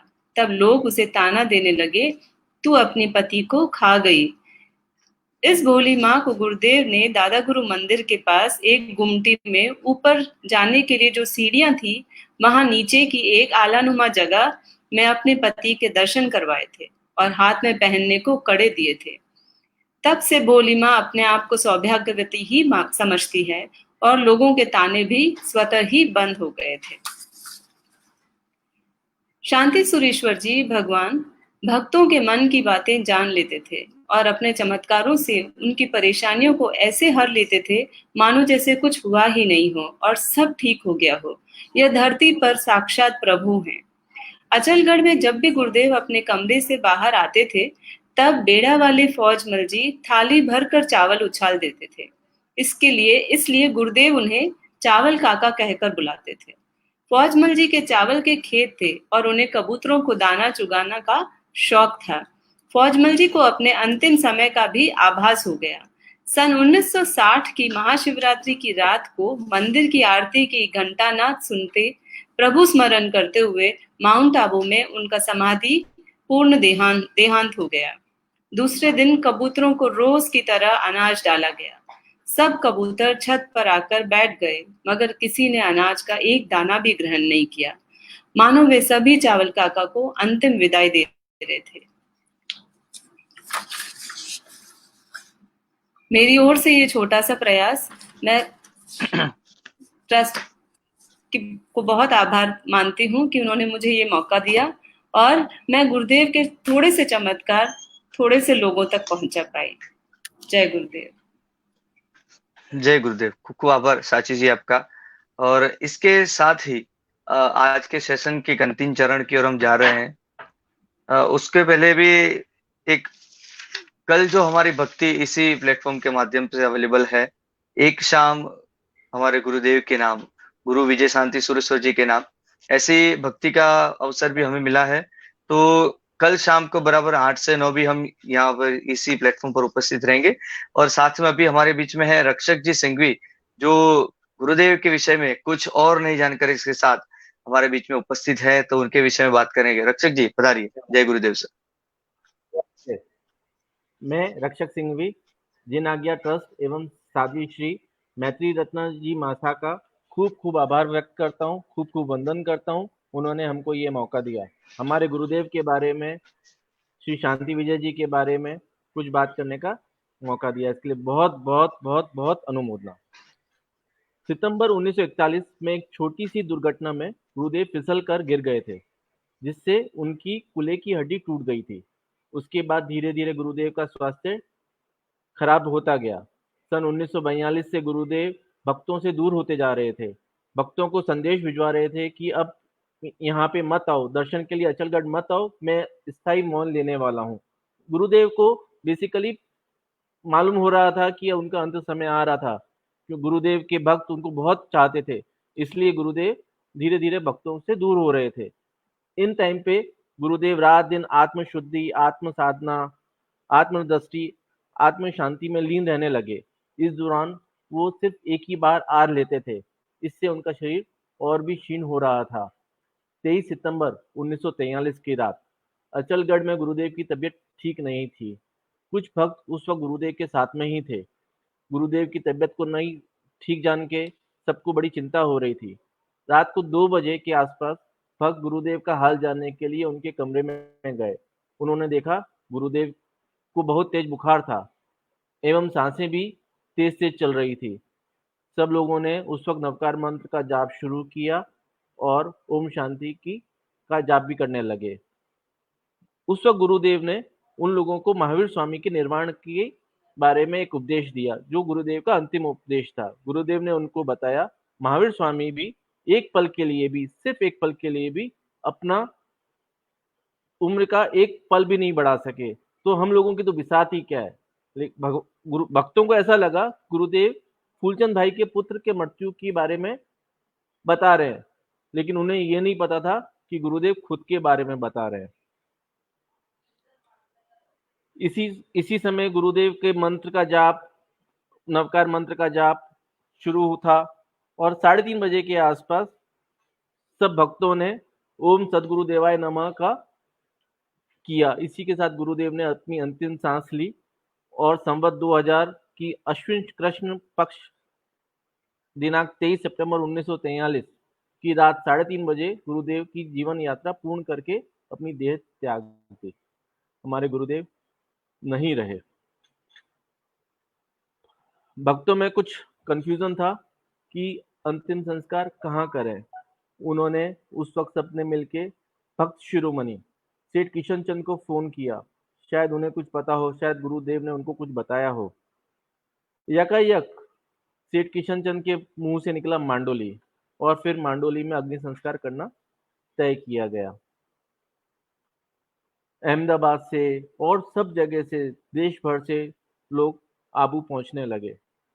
वहां पे गुरुदेव की अर्थ पद्मासन अवस्था में दर्शन किए। कमरे में चंदन की महक आ रही थी। गुरुदेव को देह छोड़े हुए 21-22 घंटे हो चुके थे। 21-22 घंटे में भी कोई चेहरे पे किसी तरह की कोई खराब ज्योति, एकदम नेत्रों में एकदम अनुपम ज्योति जैसी लग रही थी। देह सुंदर एवं आकर्षक लग रहा था, जैसे सजीवी हो। ये सब दर्शन करके सब भक्त धन्य हो गए। अंतिम यात्रा अचलगढ़ से दिनांक 25 सितंबर 1943 को सवेरे पैदल रवाना हुई। जय जयकार ढोल के साथ में यात्रा माउंट आबू तक पहुंची। वहां पर एजीजी साहब ने सरकारी बैंड के साथ में पालकी का स्वागत किया। रात्रि विश्राम शांति आश्रम में किया। यहाँ पर ही सेठ किशन चंद हैदराबाद से पहुंचे। उन्होंने एकांत में गुरुदेव के दर्शन किए। यहाँ पे सर झुका के सेठ किशन चंद खड़े थे गुरुदेव के चरणों में। गुरुदेव उन्हें ऐसा प्रतीत हुआ, ऐसा लगा। गुरुदेव ने अपनी आंखें खोली और उनके नेत्र इधर उधर घूम रहे हैं और उन्हें गुरुदेव में सजीव होने का आभास हुआ। इतने में उनके पास में आवाज आई, गुरुदेव की आवाज थी कि तू क्यों कायर बन रहा है? तेरे को सब समझा तो दिया था, तुझे क्या करना है? तुझे कायरता नहीं, शूरवीरता लानी है। इसी के साथ में सेठ किशन चंद में अपूर्व साहस का संचार हुआ और उन्हें भान हो गया कि उन्हें क्या करना है। पालकी मांडोली पहुंची। इस बीच में जगह जगह पर, अलग अलग जगह पे भक्तों को गुरुदेव के दर्शन हुए। कुछ लोग जो सिरोही से मांडोली जा रहे थे, रास्ता भटक गए, बैलगाड़ी से जा रहे थे, रास्ता भटक गए। उन्हें लाल तारा दिखाई दिया जो उन्हें सही रास्ते पे लेकर गया। उन्हें ऐसा हरा तारा नजर आया जो जो आकाश की तरफ से, जमीन से आकाश की तरफ से जा रहा था। उन्हें पता चल रहा था कि कुछ हो रहा है जो अद्भुत है। गुरुदेव वचन के कितने पक्के थे। एक वृतांत अभी याद आ रहा है। जोधपुर के उमेद राज जी ने जब गुरुदेव जीवित थे, अपनी एक इच्छा रखी थी कि उन्हें चादर भेंट करनी है। गुरुदेव ने कहा था अभी मुझे जरूरत नहीं है, मैं बाद में मांग लूंगा। लेकिन गुरुदेव का देहांत हो गया। जब पालकी मांडोली पहुंची तो उन्होंने उमेद राज जी को आवाज आई, उनकी और उनकी पत्नी को आवाज आई, जोधपुर वाले कहाँ हो? उमेद राज जी एकदम ध्यान से उठे, पूछे क्या हुआ? तो उन्हें कहा चादर लाओ, चादर लाओ। वो अपनी पत्नी के साथ गुरुदेव की पालकी के पास पहुंचे जहां उस वक्त एकांत था। उन्होंने चादर उड़ाने के लिए गुरुदेव का अंगूठा देखा जो हिलता देखा, जो अंगूठा हिल रहा था। उमेद राज जी घबरा गए, हड़बड़ा के उन्होंने चादर उड़ाई और चले गए। गुरुदेव की अंतिम संस्कार की बोली 26 सितंबर 1946 को रात को 10 बजे चालू हुई। उस वक्त गुरुदेव ने शांता बहन को दर्शन दिए और शांता बहन और हीरा चंद जी ने वो बोली में अग्रणी थे। अंतिम संस्कार की बोली में दोनों बहुत अग्रणी थे। शांता बहन को ये बोली 51,000 में मिली। सोमवार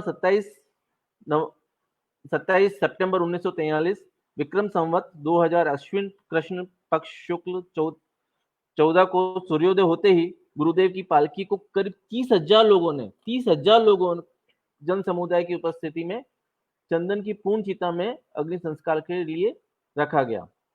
शांता बहन जिन्होंने बोली ली थी, उन्होंने अग्नि देने के लिए 3 बार प्रयास किया, लेकिन अग्नि प्रज्वलित नहीं हुई।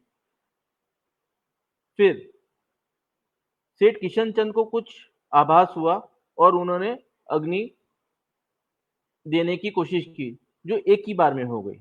उस वक्त वहां जो मौजूद गुरु भक्त थे, उन्हें ऐसा लगा कि गुरुदेव ने अपना सिर झुकाकर दादा गुरुदेव की तरफ सिर झुकाया और अग्नि प्रज्वलित होने के बाद में अपना सिर सीधा कर लिया अग्नि देते वक्त।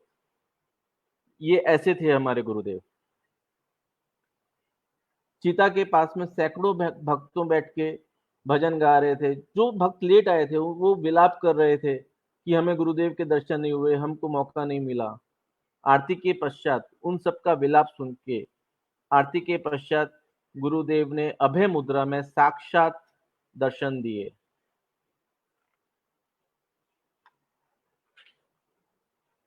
इस तरह से गुरुदेव की चिता 3 दिन 3 रात, हाँ जी 3 दिन 3 रात तक निरंतर जलती रही। ये अद्भुत 30,000 लोगों ने, वहां पे जन समुदाय ने ये सब चीज को देखा था। गुरुदेव ने सेठ किशन चंद को शुरू में ही कुछ संकेत दिया था कि उनके बाद में गुरु भक्तों के मिलने के लिए कोई स्थान होना चाहिए, मांडोली में कोई स्थान होना चाहिए। ऐसी गुरुदेव ने सेठ किशन चंद को संकेत दिया था। एक रात गुरुदेव ने चंपक भाई को सपने में आके आदेश दिया कि तुम सेठ किशन चंद के पास जाओ, हैदराबाद, जो सिंध उस वक्त पाकिस्तान में था, कि आप वहां पे जाओ और सेठ किशन चंद के साथ में आप मंडोली में मंदिर निर्माण की रूपरेखा बनाओ।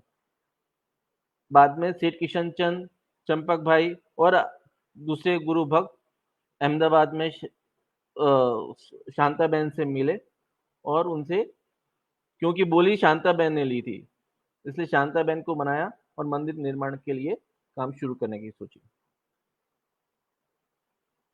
30 जनवरी 1944 को मंदिर निर्माण का कार्य शुरू हुआ। एक साल के अंदर, यानी कि 18 जनवरी 1945 विक्रम संवत 2001 को बसंत पंचमी के दिन मंदिर का निर्माण कार्य पूरा हुआ और जैन आचार्य श्री जिनेंद्र सूरी जी के कर कमलों से भव्य मंदिर की प्रतिष्ठा हुई।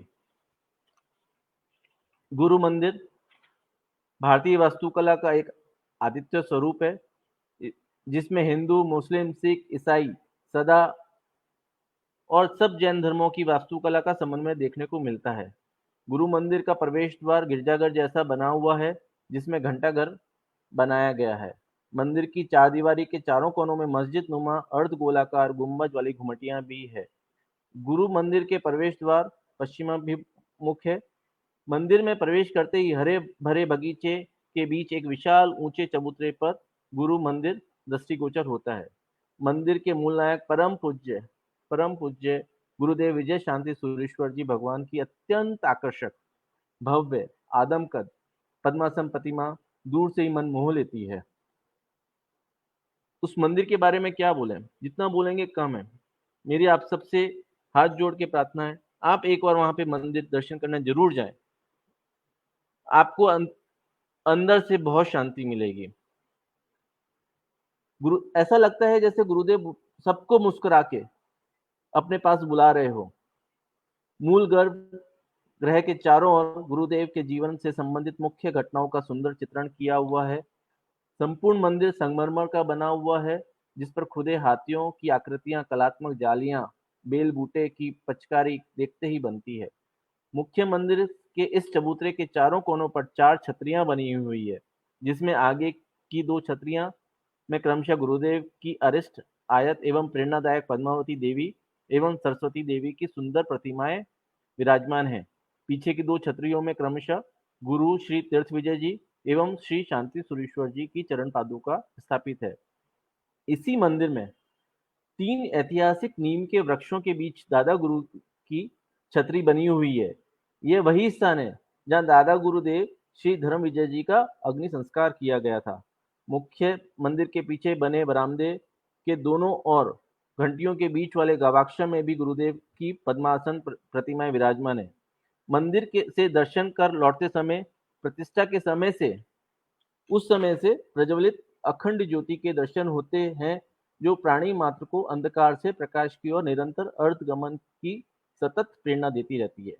ऐसा है हमारे गुरु का चमत्कार, महिमा, ज्ञान। और बोलते बोलते हमारे शब्द कम पड़ जाएंगे, हमारा टाइम कम पड़ जाएगा, लेकिन गुरुदेव की महिमा खत्म नहीं होगी।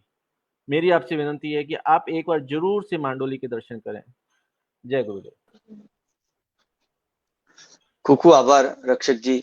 साथ में जो भी महानुभाव यहाँ फेसबुक लाइव के पेज पर उपस्थित हुए हैं, उन सबका खूब आभार व्यक्त करते हैं हम जिनाग नेवर ट्रस्ट, क्योंकि आप सबने सुना होगा कि गुरुदेव की बचपन से लेके और अंतिम क्षण तक की कई सारे बातें हमने आज यहाँ पे सुनी है। MM सिंघी सर के साथ सुनी, इंदिरा जी के साथ सुनी, ऋषभ जी के साथ सुनी, साची जी के साथ सुनी, रक्षक जी के साथ सुनी, सबके साथ। तो अभी भी कुछ ऐसा लग रहा है, मतलब सिंधु में से जस्ट बिंदु मिला है और कई सारा अभी बाकी है, सुनना बाकी है। वैसे रक्षक जी ने बहुत लास्ट में बहुत बढ़िया बात कही कि जितने भी बात करते जाएंगे समय कम ही पड़ेगा और बातें अधूरी अधूरी रह जाएंगी। पर फिर से आप सबका खूब आभार व्यक्त करते हैं जिनाग नेवर ट्रस्ट।